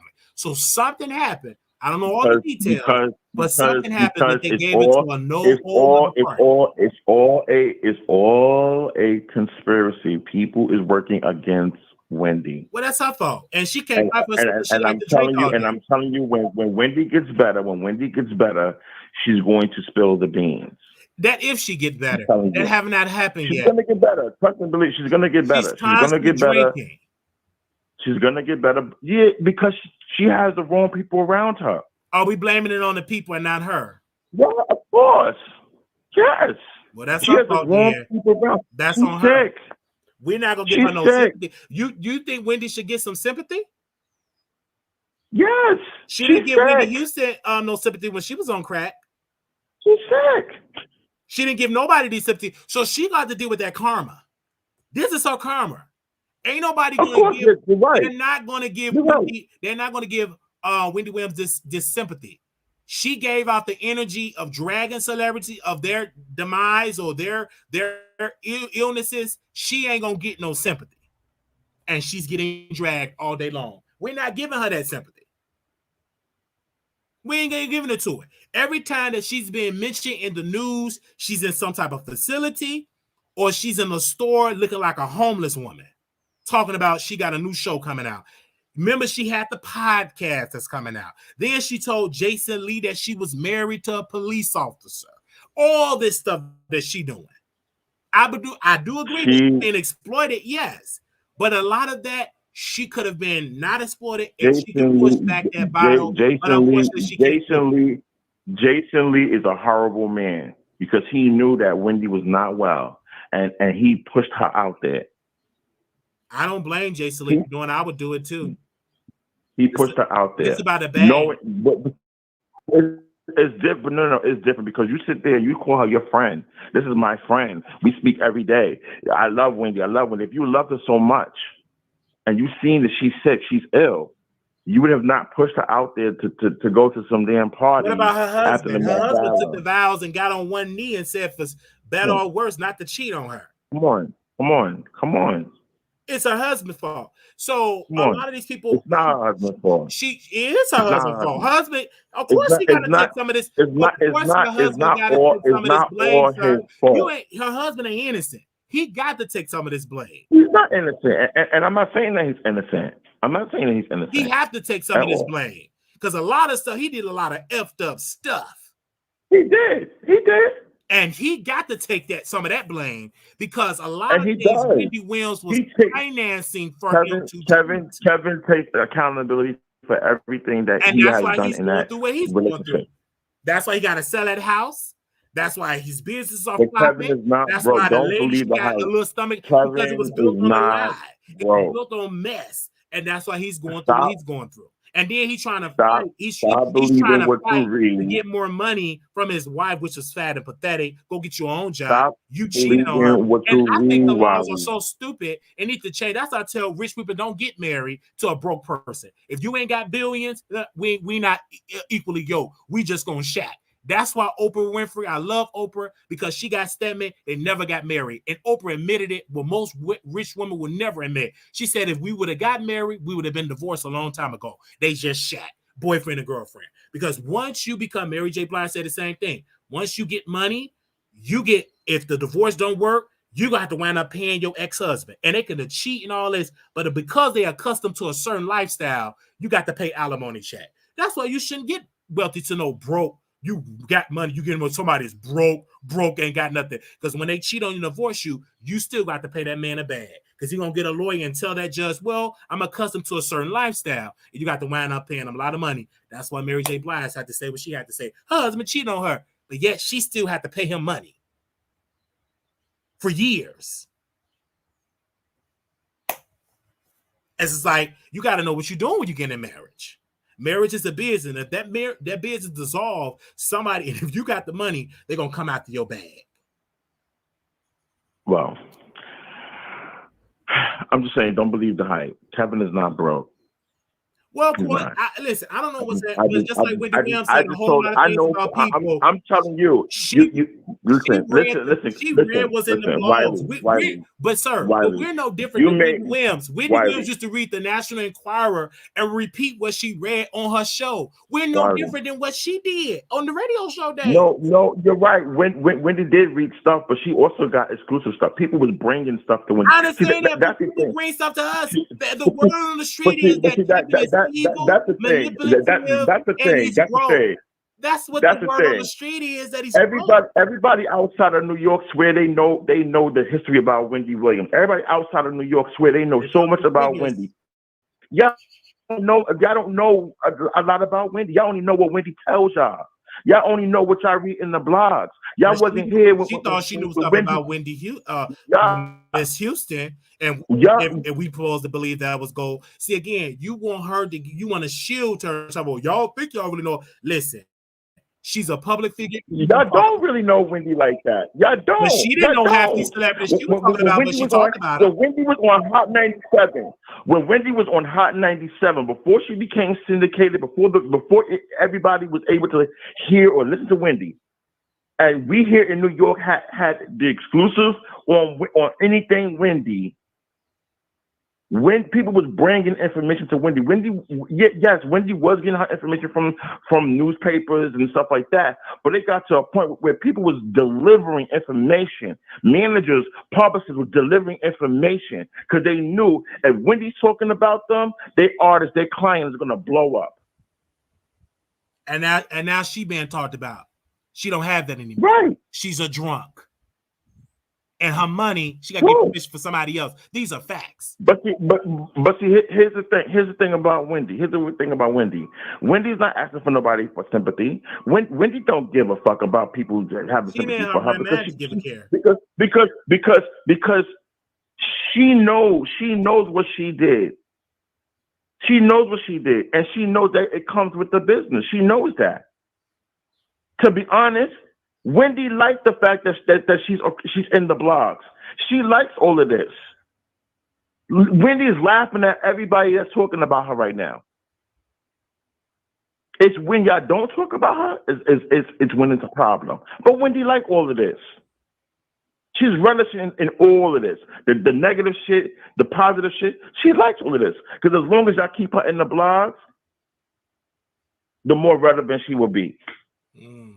And when she comes out that facility, when she comes out that facility, and she is better, and she's able to get back on her grind, every single last person that's talking about Wendy is going to be following her ass all over again. I disagree. Number one. Every single last person, including your ass, will be following Wendy. We'll be following Wendy. We'll be following Wendy just like y'all was doing before. In a facility. Wendy has the love from everybody. Even if you say that you hate Wendy, you don't like her, you talking bad about her. Wendy could go into any radio station right now, any TV station right now, and say I want a talk show, and they will give it to her. Why? Because they know she's gonna bring in that following. They know that she's gonna bring in money. Let me tell you this, sir. It's not a flex to be in a hospital laughing you in a facility with a gown on, with a paper gown. They don't even give you a regular gown. It's not a flex. It doesn't matter. Hold on. It's not a flex. Losing your show to your guest host. Listen. It's not a flex. Listen. Every celebrity, let me tell you why she's mentally incompetent. She couldn't even do a podcast. Stop, Wally. Because every entertainer, has their low moments. You rise up to the occasion, you're high, you're on top or whatever, and then for whatever reason, you fall down to the bottom. Everybody goes through it. It doesn't matter who you are. Everybody goes through it. This is a low moment. Drunken binge like Wendy Williams. Don't put that on everybody. Everybody don't go through what she went through. Come on, stop it. Everybody don't. Stop it. I've known plenty of celebrities. They do not go on a drunken binge. They lose their income when somebody else got to have permission of their income. Every celebrity don't go through that. Every celebrity don't. Every celebrity goes through hard times. Every celebrity goes through a hard time, but every celebrity goes through some hard times. Come on, stop it. This is a self-made hard time of her wicked drinking issue. Stop it. Every celebrity goes through a hard time. And because every celebrity goes through it, and they don't all choose to drink their life away like Wendy Williams. Listen. It's a disease. She has a disease. Oh, it's a disease. Is it right? Is it right? No, it's not right. But she got a disease. She has a disease. What we fail to realize is that these celebrities are human people. They're human beings. She didn't care about the human people that she talked about. Fuck the celebrity shit. Fuck the celebrity shit. She didn't care nothing about the celebrities that she's a human being. She's a human being. She's a human being at the end of the day. About them human beings that she drank. And she goes through her own personal shit. But the problem is with Wendy, she did this to people when she was coming up. She's getting that. Exactly. Okay. And she owns that. She owns it. I don't think she can't own it because she got dementia, according to the street. She owns it. She owns it. Have you heard Wendy say, "Oh, feel sorry for me, or I'm going through it, please"? No, she's not asking for nobody's forgiveness or sorrow or nothing like that. Where do you say she's at right now? She's in a facility. She's getting a wellness facility, and she's getting herself together. She's in a facility again. She's getting herself together. Simple as that. And she's in a facility again. This another. No, I'm just saying she's in a facility. She's not in summer camp. She's in a facility. Yes, she's getting the help that she needs. You're talking about a woman that has went through so much trauma in her life. She went through so much trauma stuff that no one even knows about. She went through so much trauma. She went through so much trauma in her life, and that's one of the reasons why she's a workaholic. I this last point about this. This is because of her own doing. She have to take ownership of putting that bottle to her lips, and it's affecting her. Some people, but why? It's unfortunately that it's destroying her career. Stop. The crack pipe destroyed Wendy Williams. The drug destroyed Michael Jackson.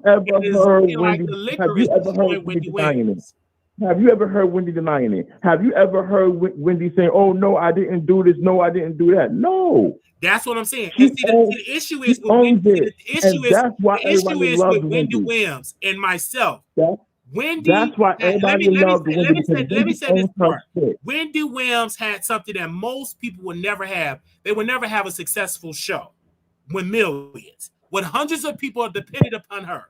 The issue with her, she decided to take out the weak way to drink herself to to a point that she had to be in a facility multiple times over and over and over. She did that to herself. But you know what, Wally? I'm gonna let you know what you know, Wally. I'm Most gonna let you. people I'm will gonna let never you, have Wally. an Wally, I'm gonna let you opportunity say to what you do want a to show. say. Do I'm gonna you let you know say that what is you a want to once say. in a lifetime opportunity I'm to gonna say. get your I'm gonna let own you say what you show, want to to say. be your own When boss? when when She you messed get to it up that because of her level, drink. Wally, when you get to the level of stardom, then you're gonna understand. You're gonna understand that when you All get to a stars certain don't level drink of stardom, themselves to a facility, sir. when you get to a level of stardom, So we're gonna you're blame gonna her celebrity understand. status for her being a drunk? You're gonna understand that you lose certain levels of control. Oh, You so we're gonna lose blame certain her being a level of celebrity being a control. drunk. So all the celebrities, because they're a celebrity, gonna lose control and be a drunk and a crackhead. We're gonna blame that on the celebrity status? Wiley, Because Wendy Williams she's was on gonna. crack before she even became a celebrity. That's not true. Her brother got her on the drugs. That's not true. Her brother That's a said it lie. in the interview. No, that's not true. Oh, so you don't believe that her brother got her on the drugs before she met That Oprah? that is not true. That is not That's true. what her brother said in the interview with Oprah Winfrey. No, that's not true. So you don't believe that the brother got her on drugs? Wait. So we just You said believe your Whitney word Houston. because you know the brother? Wait. You said Whitney Houston or Wendy Williams? I'm talking about Wendy Houston. This before she became a Oh, okay. I thought you said Whitney Wendy Williams. So, and when it comes to Wendy Williams, this is all on her, baby. These are her decisions, and she gonna be talked about. And she's fine with that. And She's fine with that. And the sad part about it is, it's hurt her more to drink because when she turned on her television show, I mean the network that used to, she see somebody else doing her show. So she's just going through a lot. Like she's going through just like Wendy Houston. Like when she came out, when she was singing them high notes, she couldn't sing it no more. That destroyed her. But she messed up her voice. And now with Wendy Williams, when she tuned into the television, she sees somebody else with her billboards. I think personally she should have left New York. All the billboards that was up with her name and her name on the marquee and all that is somebody else. So that is destroying her. And it's so sad. And now she's in a facility. She's healing. Yeah. She's healing. Hopefully she do heal. God forbid, let your mother die. Does it? And see how you feel. Like real talk. She's not dead, but the thing about like it is, God, okay. So then, I tell people. So if you don't know how that feels, don't condemn somebody. Baby is not dead. Oh. She's not dead. She's still breathing. Okay. The issue is that you're going to be talked about, period. So when you out, so when you're out here drinking, people were talking about her before all of this. This is the decision. Not for nothing, Wally. Not for nothing. This decision you made. People talking about Wendy Williams. This decision is what led her to get. People talking about Wendy Williams is what led her to get to her TV talk show. People talking about Wendy Williams is what led her to get a star on the Hollywood Walk of Fame. People talking about Wendy Williams is what led her to be the first. Look at it now. To be the first black person, to be the first black person to be at the Radio Hall of Fame. And do that mean anything if you in a facility in a gown? Okay. That means absolutely nothing. So to be honest, Wendy don't care. She don't care about people talking because she knows what she did. She knows what she said about people. She's taking accountability for that, and she knows that people are going to always talk about her. I think that Wendy is a prime example for people that love to drink, that it can destroy. I don't know. You don't want to talk about it, but we have to bring it up because she's a public figure. When you pick up that bottle, that's why some things is not best to pick up. She picked it up. She will be judged for it in the court of public opinion. Because if it was somebody else, if the roles were reversed and somebody else was drinking and Wendy still had her show, she'll be on that pink stool or that purple couch talking about that celebrity drinking. So it's no, she's just dealing with she have always done. When she came up, she talked about people. So she's going to get that same energy because she put that energy in the universe. It is what it is. She put it out there. So now everybody got to talk about Wendy Williams, talk about her husband, talk about her son. They're talking about it because they are public figure. That comes with the territory. That comes with it. They'll talk about when you do good. They'll talk about you bad. You will be talked about. You will be talked about. Listen, I'm gonna tell you this, and then I'm gonna bounce off in a minute. I remember back in, I think it was 2014. I think it was 2014. I think it was 2014. I was at the Wendy Williams studio, and I was having lunch. The studio was closed, and I was having lunch, and someone that's close to Wendy told me that Wendy always knew that her show was going to end in 2020. It ended in 2021, 2020, like 2021 or 2019. She knew that her show was going to end. She said it, that she knew that she was not going to have long on that show. She was not expecting to be on this show for much longer. She knew that. And the reason why is because she felt that people was trying to get her, because Wendy didn't care about the whole Hollywood stuff. She didn't want to hang out with Hollywood people. She didn't want to be friends with them. Wendy love was for the people, her audience, the people that supported her. That's what she cared about the most. She didn't want to be friends with all them celebrities that were sitting on her couch or on her radio show. She didn't care about that. And a lot of people behind the scenes did not like that. They didn't like that she was refusing to hang out with them and be around them. So she knew that her time was ending. This is way before any allegations of cheating with Kevin or drug use or whatever. This is way before that. This was back when Wendy's show was doing great. She had just got renewed, and she said to her staff, "I know that my time is ending." And she knew, I believe the show ended in 2020. She knew, or 2021, 2020, or 2019. She knew at that point that the show was over. She knew that everything was going to go downhill from there. She knew that. Because maybe she was a drug addict and a drunk. No, she was not on drugs at that time, bro. Oh, so you took a drug test? She was not drugged. She's not drugged at that time. She was not on drugs. She wasn't high at that moment.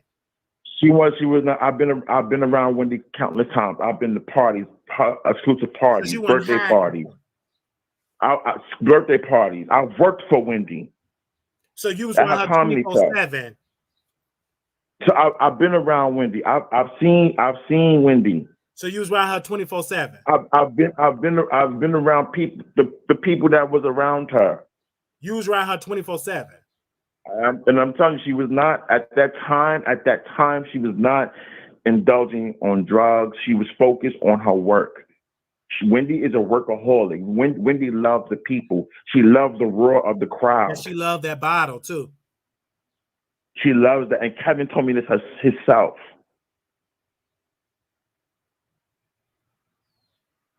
But like I said, Kevin, Wendy, when the time is right, they're going to tell their full story. So it's too much litigation. It's too much litigation that's going on. So this is why Kevin's not really talking, because he is suing Deborah Mercury. Well, he trying to sue and trying to blame the show, talking about it was because of his idea the show was successful. It was his idea that the show was successful. 100%. 100%. He's the reason why she got that show. He the reason why it was successful.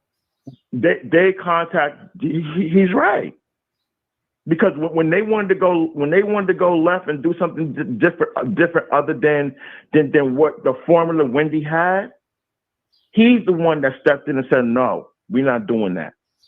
And he messed it up by cheating. And once again, I'm not saying that he's the greatest man, because he's not. He's not saying that he's the greatest man. But he did held down that ship. And when people were trying to change Wendy, and when people were trying to change the show and take the show in a different direction, that would have made that show fail and not last long, he's the one who stepped up and started screaming and yelling and making things happen the right way. And the way that him and Wendy envisioned. He's the one who did that. Well, and every entertainer and every celebrity needs a person like that. That's gonna stand up for you. Because he did all of that and he cheated on her, and all that good you claim he did, he messed it up. Listen. He couldn't control his speed. He couldn't control his private matters, sleeping with men and women. Personal matters and business have nothing to do with each other. Personal matters and business have nothing to do with each other. His personal matter, personal matters and business have nothing to do let me tell with you each why. other. His personal matters his personal life was messed up, business. but his business personal matters messed up the business. Good. It doesn't matter. No, bro. That's not what it is. Because of his personal matters. His personal matters messed up the business. His personal drama intrudes it into Wendy Williams' business. Personal matter does not have nothing to do with the business. It does. You cannot distinguish the two. It doesn't. It's a husband. I'm going to say it's a husband and a wife. He cheated on Wendy Williams and it affected her business. He held that business down. He held that business down. It is gone now. And he couldn't hold it for himself. If he was such a good person you claim he is, why he couldn't do another show and get off the ground? He was such a genius. Because that's not where he's focused at right now. Right now he's focused on his three restaurants, and his publishing company. So he don't have a house on sale, so he didn't tell the court that he can't afford to pay to keep his house? So that's all. I don't know about that. That I don't know about. So he didn't have to sell them cars and get loans. So that's a lot. You said you talked to him. Did you ask him any questions about that? I'm not going to get into too much. I'm going to let him speak and allow him to speak his side and tell his piece. But I can confirm to you that he's not as broke as what the blogs is talking about. Well, he's telling the courts that he's broke.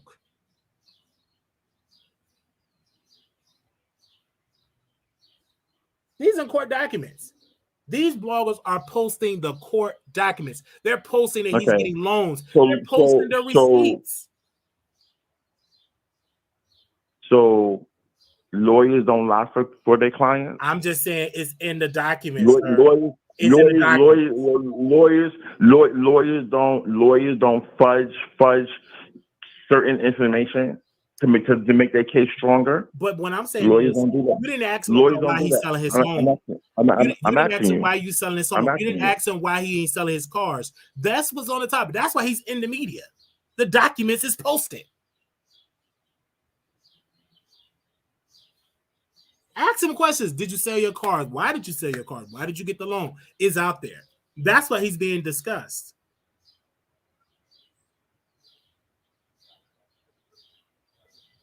So, feel sorry for Wendy. She's in a facility. Her husband pregnant another woman. She moving on with her life. It's just all sad.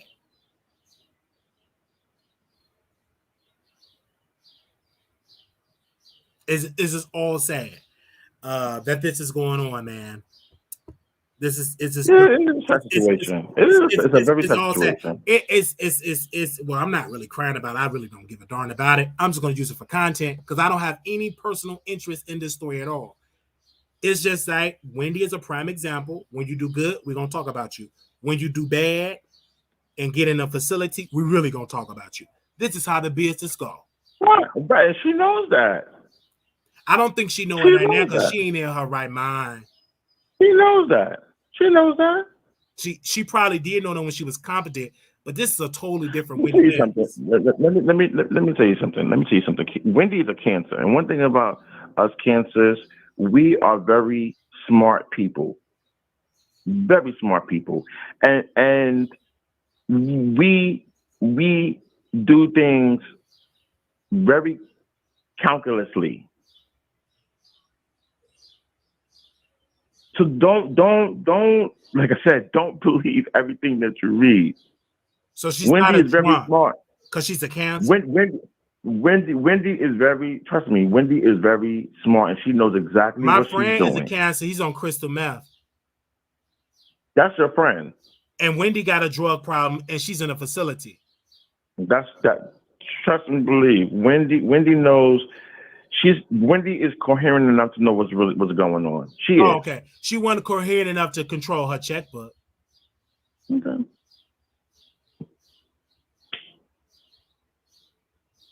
She wasn't that coherent enough. When somebody else got to pay your bills and you got to ask them permission to buy a sandwich, something wrong with you mentally if somebody else take control of your finances. So this is like I said. So this is what's going on. I don't care how manipulative, I don't care what your zodiac saying. You ain't gonna let no course take over your finances. Tell you. Just to It's prove all to a get no conspiracy. law. It's all a conspiracy. It's all a conspiracy, and it's gonna come out. That's all I'm gonna say. Okay, it's a conspiracy. It's all a conspiracy. I'm telling you. Okay. This is all about control. Baby. This is all about control. I'm telling you. Okay. We shall see. It's all about control. I'm telling you. Thank you. Thank you, brother. The wealthier you get, the more greedy people become. And they'll do anything to manipulate you. Yes. Take your money. Control you. Control your narrative. They will do all of that. And that has been shown time and over again with certain celebrities. But when you're drunk, those are the people that give them easy access. Those are the people that's feeding you the alcohol. Those are the people that's feeding you the drugs.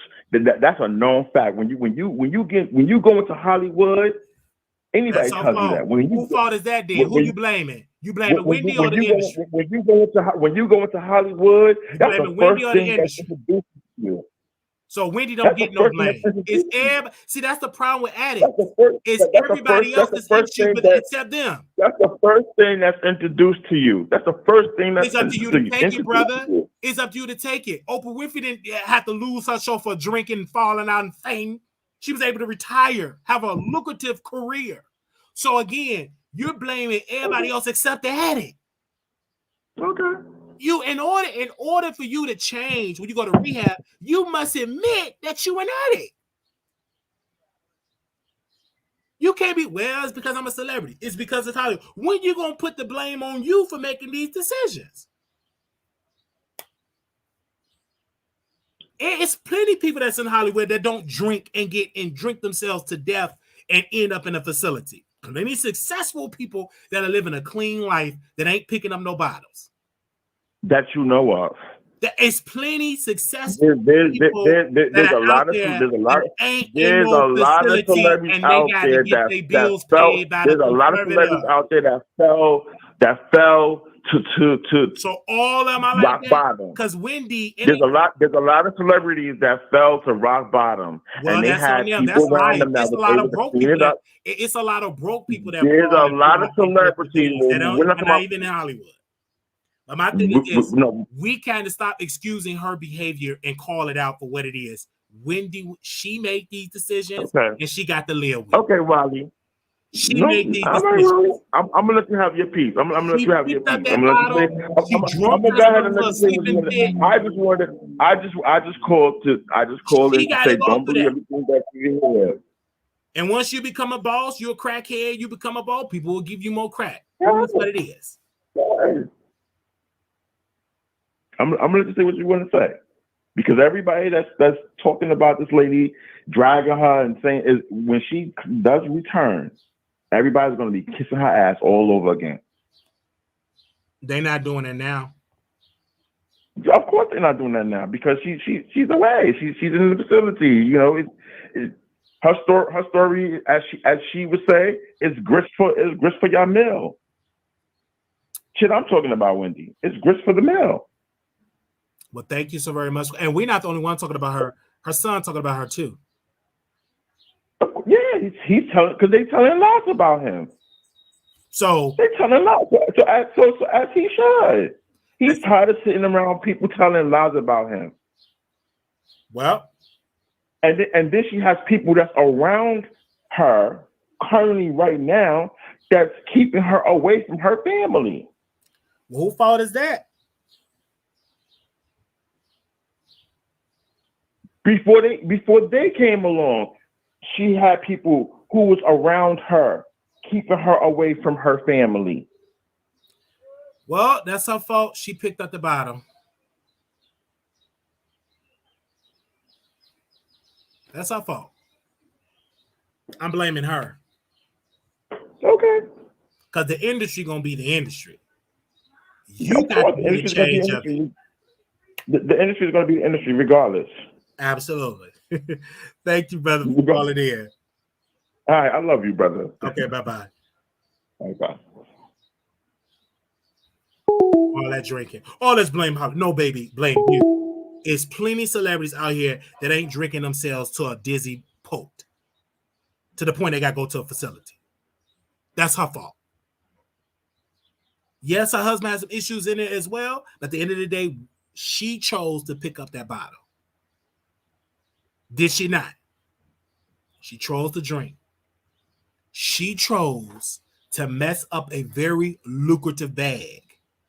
All she got to do on a talk show is talk.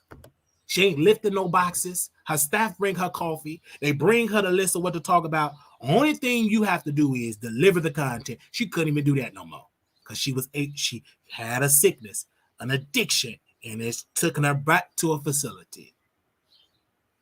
She chose to do this. See, the problem is a lot of black people, they take up, let's blame everything else. But at the end of the day, when you in those rehab facilities, when you do them 12 steps, you must first admit that you an addict. Or you can't really get help because you blaming everybody else. It's everybody else's fault except yours.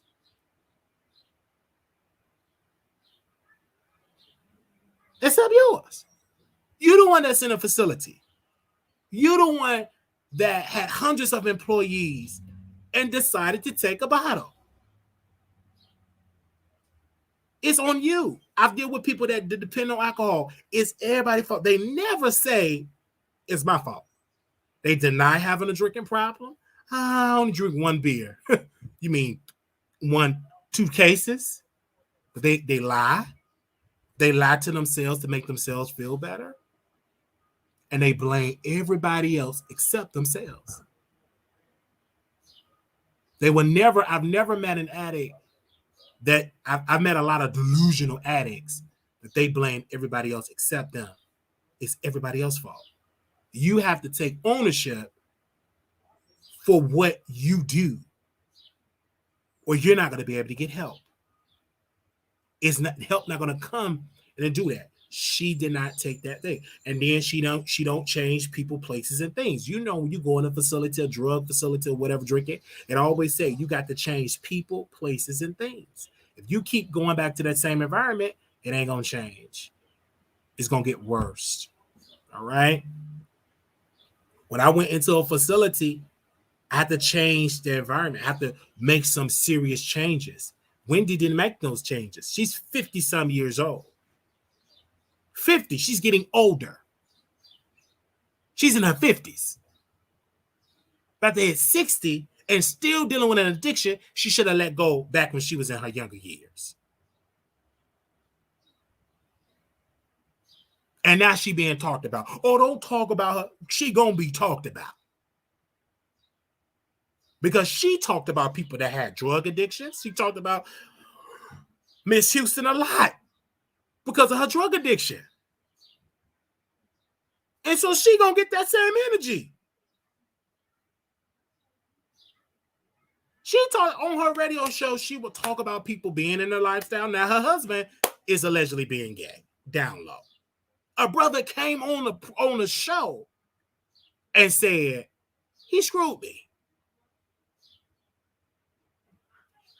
He said that on Tasha's show with his wife sitting there eating grapes, eating cotton grapes, literally.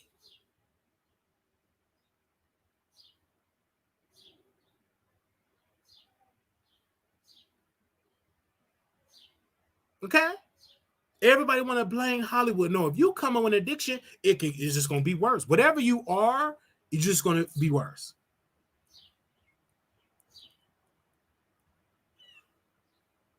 Okay? She did this, so she got to deal with the consequences. And we talk about her every day. Hello, welcome to the Wiley Show. Yeah, what's up, Wally? Just want to give you a call just to say, hey, it just seemed kind of weird that last caller, someone was hating pretty hard for Wendy Williams, especially since we don't know her, don't have no receipts, and making all these excuses for us, it's almost like you know her or something. I mean, it kind of reminds me when that lady called about what's his name?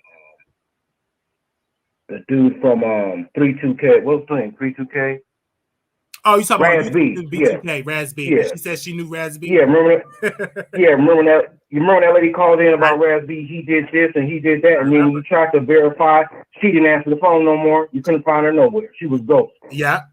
Same thing with this last call. I mean, I'm pretty sure I heard that caller call in before. He usually on point with some stuff, but I think, sometimes they just need to say, okay, I don't know this person, but this is what I believe to be true. Because when they be caping like that, it make it seem like they know something.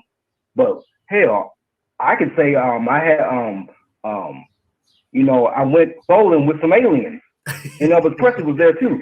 And I could just be going hard, and you'd be saying, no, it's not true. Elvis is dead. You ain't seen no aliens. We can go back and forth all day, but I mean, dang, if you don't know the person, you don't have no receipts, you give them your opinion just like everybody else. You know what I mean? It was good commentary, of course, but I mean, come on now. Don't act like you know somebody, and you don't even know them. Because you know what I'm saying? My thing is this, you know what I'm saying? The public, it is our job that we talk about what's in the public. Just like the great Wendy Williams did.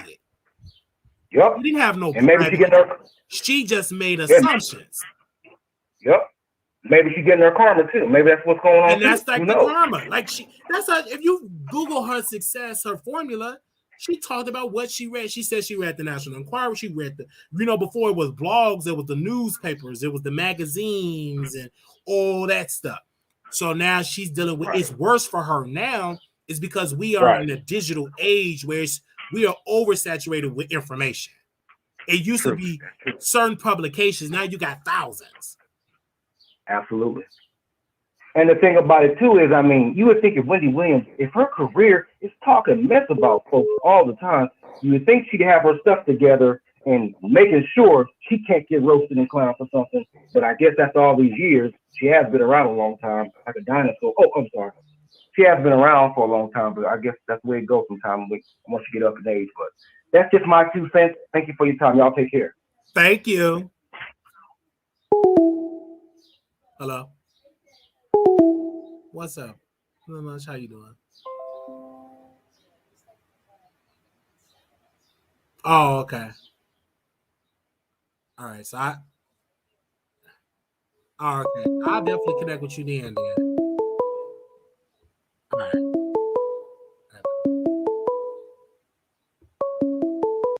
Hello, welcome to the Wiley Show. Hey, Wiley. Hey. I might be behind. Am I behind? Yes, you live on the Wiley Show. Yeah, but I'm saying, am I behind? What are you talking about now? Because am I behind? What's on your mind? Well, what I was calling in to talk about was Wendy. Go ahead. And, you're right. She talks about everybody. She might have not been that great of a person. But the one thing I just want to say is a lot of people got to understand sometimes life beats you up, and when it beats you up, a lot of us turn ourselves into addicts. See what I'm saying? Mm-hmm. And when that starts to happen, and If you don't have nobody there on your team to try to get you out of that, you're just gonna keep doing it. Feel me? I hear you. Yeah. So I mean, the only thing I'm saying is, friends, check on your friends. Family, check on your family. And the strongest people y'all know, sometimes every day they don't want to be so strong.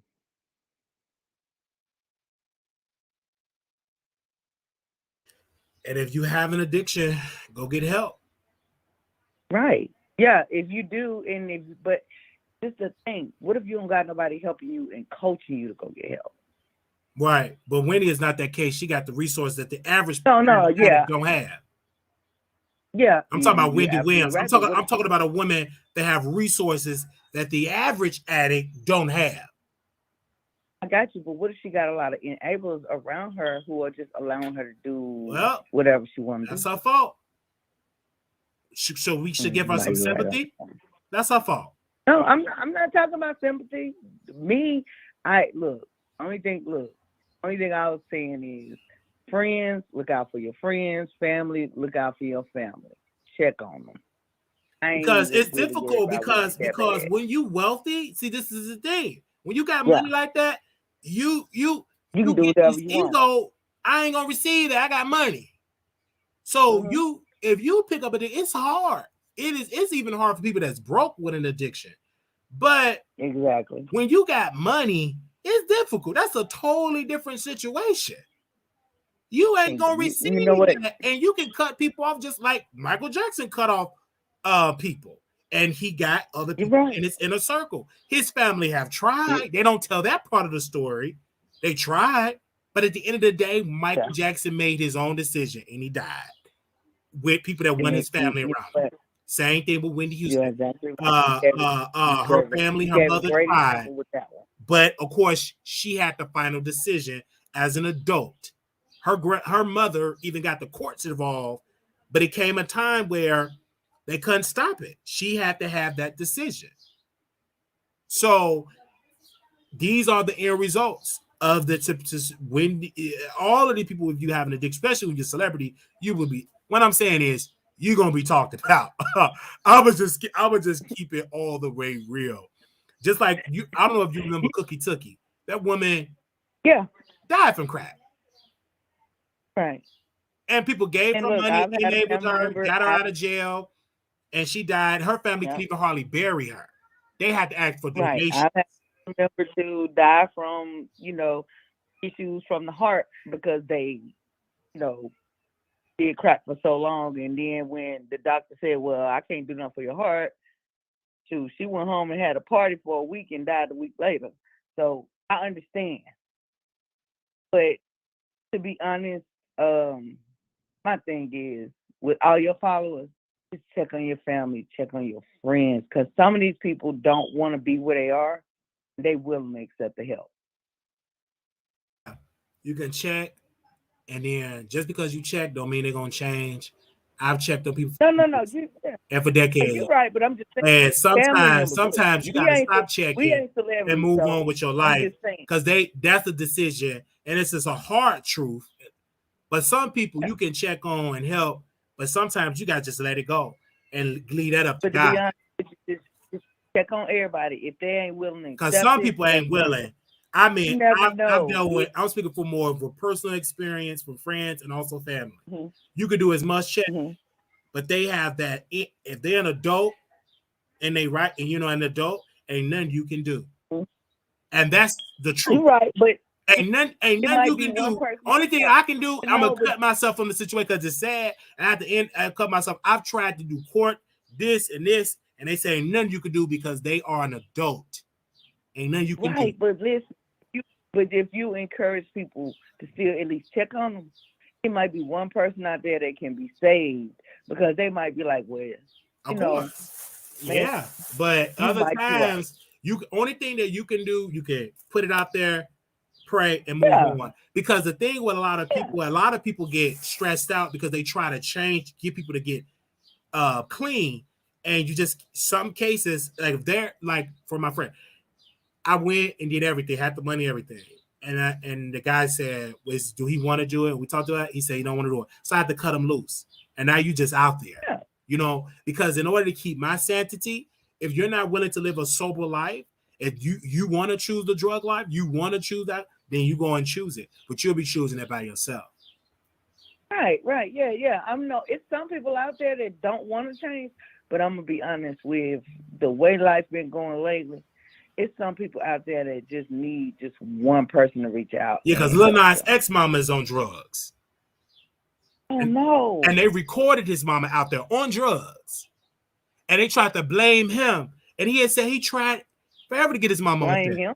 She wanted to and she was on drugs before he became a celebrity. It's just now she gets drugs before he was born. Before he was born, she was on there, and just now he's a celebrity. So they take, which is sad, but we live in that culture. They're gonna take pictures and videos and to get clicks and everything like that. It's the society that we live in, and they took videos and pictures of him and posted all on the internet of his mother. But whenever she's ready to get off of it, they will help her, but she don't want to get off of it. Just the life that she want to live. Right. You're right, but that's what I'm saying. Whenever a person is ready to quit, they will. But sometimes, I'm just saying, sometimes all you got to do is, friend, what you doing? You know what I'm saying? I hear you. Let's get this. Yeah. It's gonna be at least 25% of your friends that's gonna listen, and the rest of them gonna say, "Nah, I like getting high." You see what I'm saying? Yeah, and it's just like I feel you, like, because I talk and I'm done with it. I have close family members that go through an addiction. I leave it alone. Because you'll drive your own stuff. You got to do only thing that you should do. If you have a parent or friend, put them in some good insurance, so when they go, you can at least bury them. Yeah, but sometimes, especially now, in other words, if you know that's not, in other words, like what I'm saying is like nowadays, if you know that's not one of your friends or family members' usual thing, and then they just kind of drown themselves, they start going down that rabbit hole, just reach out and be like, friend, what you doing? And sometimes people is such an addiction, you can't even contact it. They ain't got no phone. I have a friend, he don't have a phone. He's just out there. Dang. You can't even check on him no more. That's when you know you deep in the lifestyle. When the communication is off, you just the only thing that you can do is pray and live your life. Yeah. And give it to God. Pray, but still, you can still reach out and say what you got to say. You can pray and reach out. Many people have reached out. You can pray and move on with your life. Yeah, but I just say, friends, check on your friends. I just pray. And when when they don't want to do it, leave it to God and move on with your life. Yeah, if they don't want to do it, that's a different story. And move on with your life, because you will be wasting your time and energy with a lot of these people. Yeah. And you drain, and they still and you go from depression, and they still out here living their life. That's the only thing you can do. I never worried myself with my sister, but I talk to her every so often and make sure she was good or whatever, and I never worried myself with her. But when she passed, it was kind of heart-wrenching just because that was my sister. Absolutely, it's gonna be. And to know that's why, you know what I'm saying? But still, it doesn't matter. Reach out to your friends and your family. If they don't want to, then you keep it moving, but at least check on them. Yeah, you have to. Sometimes you have to check on your friends. Yeah, you do. Just one person, so they give a damn. Mm-hmm. Thank you so very much, ma'am, for calling in. You got to check on your friends. Yes. Thank you, ma'am.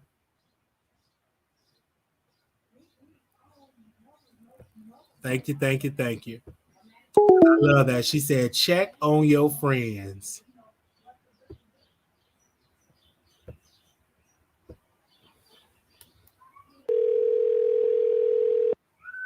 Check on your friends.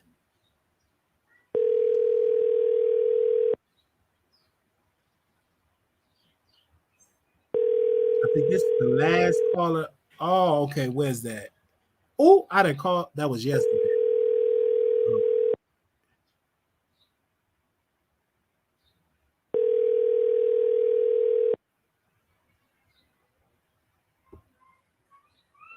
Leave a message. Okay, yeah, leave a message. But it is what it is. See, I do my show like I want to do my show. And I tell the best advice that my parents would say, once you get grown, you make the rules. Once you pay your rent, pay your mortgage, you make the decisions. You know what I'm saying? And that's just how that goes. Once you have your own show, you do your show like you want to do your show. I tell people all the time, that's when you really are an adult. Once you pay your own rent, your mortgage, you make the decisions. You know what I'm saying? What I'm saying? That's just how that goes. I can understand it does hurt when your loved ones suffer, but I'm important to have faith. Don't give up. Yeah, I check and I stopped checking. Man, please.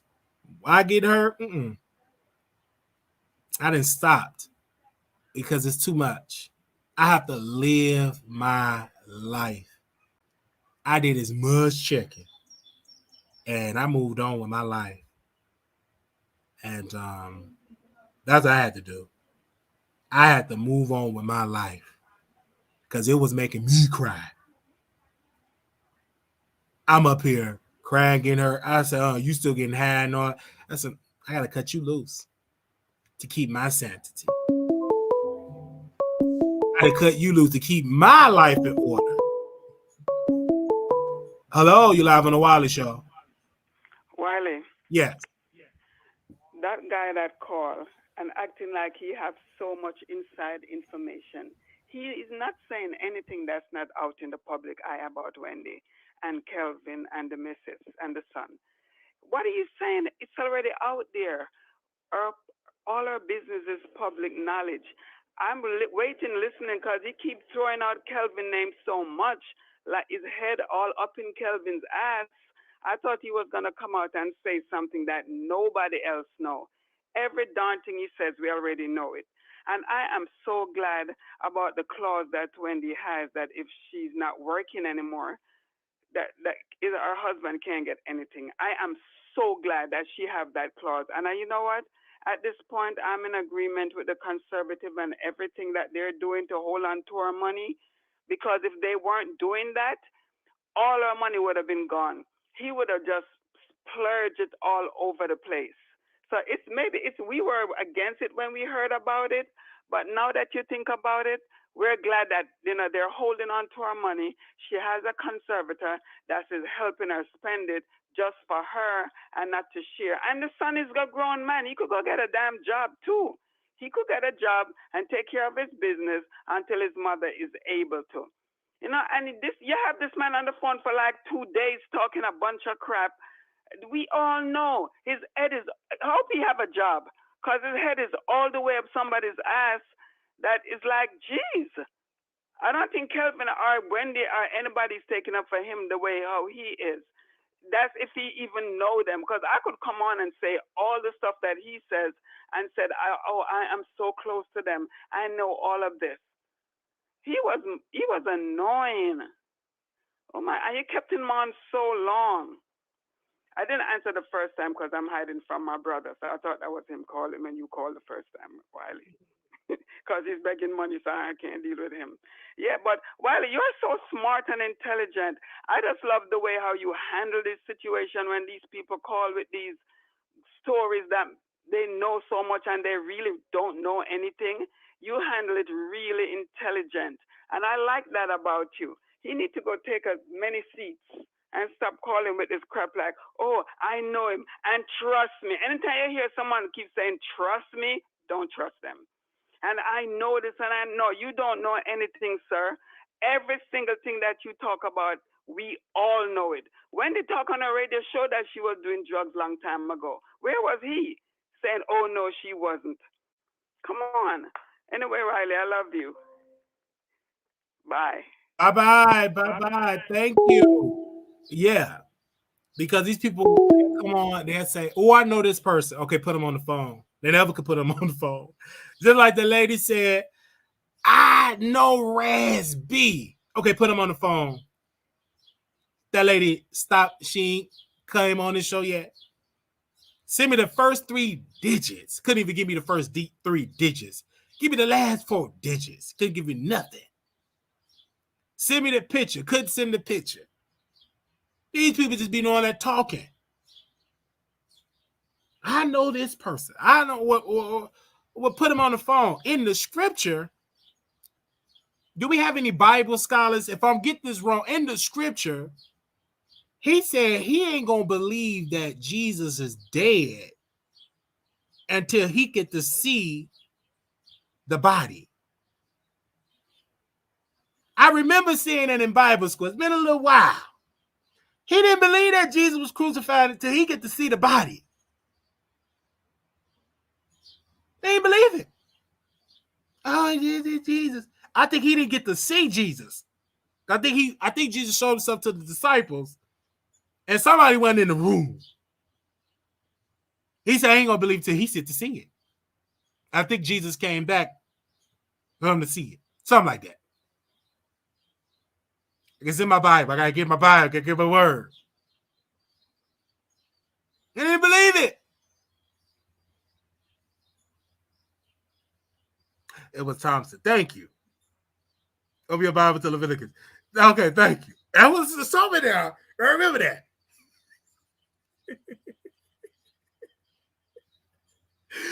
Thank you. All right. Send me that scripture. He didn't believe it. Anyway. So, he didn't believe that. No, I ain't gonna believe it. And I think Jesus had to show him his body. Y'all believe that?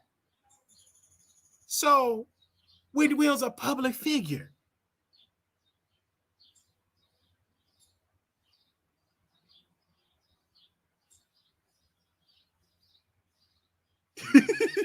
So it's in the Bible. So she gonna be talked about. Wendy Williams gonna be talked about.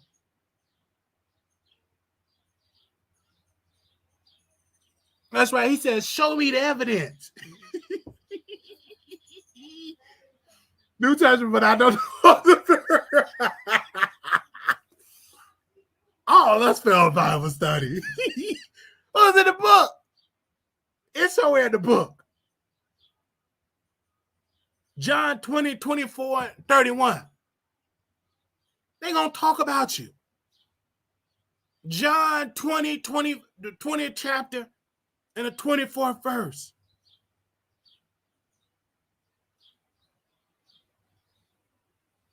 I'm going to read that and talk about that in another show.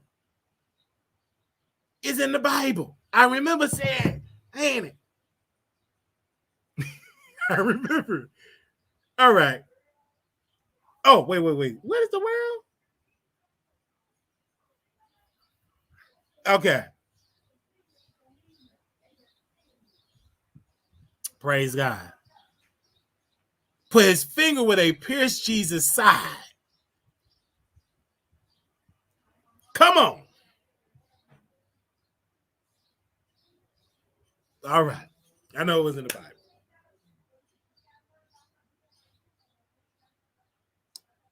Well, thank y'all so very much for tuning in. This was a good show. All right, we got to get us a new laptop because this laptop on this last leg, y'all. Thank y'all so very much for that.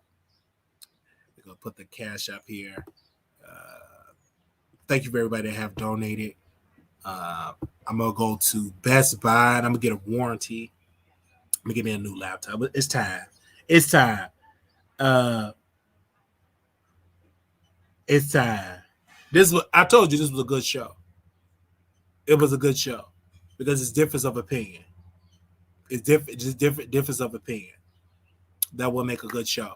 All right, we're gonna be back live today. I'm about to go eat some breakfast. I got to sit this out. I don't know. Okay, we're gonna go right back to. We're gonna have another episode. I told y'all Mondays are really busy. So the Cash App is $ Marquise Wiley 28, Zelle WileyShow@gmail.com, also PayPal. I do want to thank people for contributing to the platform.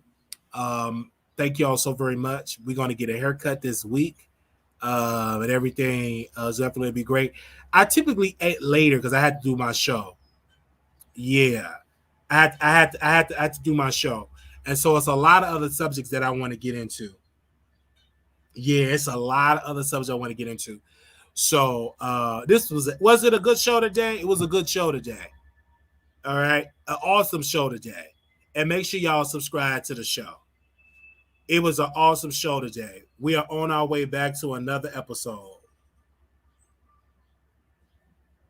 Okay.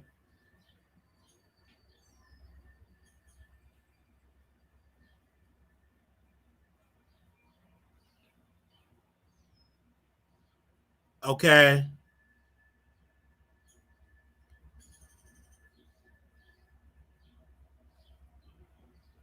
Um, this I told you it was a good show. Also, Vegas is coming up, you guys. Whew. Let me put this down. I gotta buy my no, that's a little Nas X. My bad, little Nas X. Uh, that's coming up in October, and we answer all the emails, you guys. So in July, I'm gonna send y'all a text. I mean, I'm sorry, email with the updates of what we're doing and everything. That's October 6th through the 9th. God bless you and thank y'all so very much. Those that are coming, those that are going to come. That's Wiley Show. You can email me, WileyShowProductions@gmail.com. That is the email. Please send an email there. Please send it there. Okay. WileyShowProductions@gmail.com. Okay. God bless you and thank you all so very much for that. Gotta go. We about to put the thumbnail up and we're going to be back live soon. Okay. Give me about an hour to get myself together. Oh, wow. Another story popped up. Okay. I will see y'all in a few minutes. Okay. Let me put the timestamps in it because y'all like the timestamps. Did y'all like the video? Can y'all click the like button? Because y'all like the timestamps. So we're going to see y'all later. Little black boy, you beautiful. Little black girl, you are now. One time get hard. Always remember to what? Put God first. Thank y'all. So let me put the timestamps in here and I will see y'all in the next video. All right. Happy Juneteenth. Yes. Hey, hey, hey.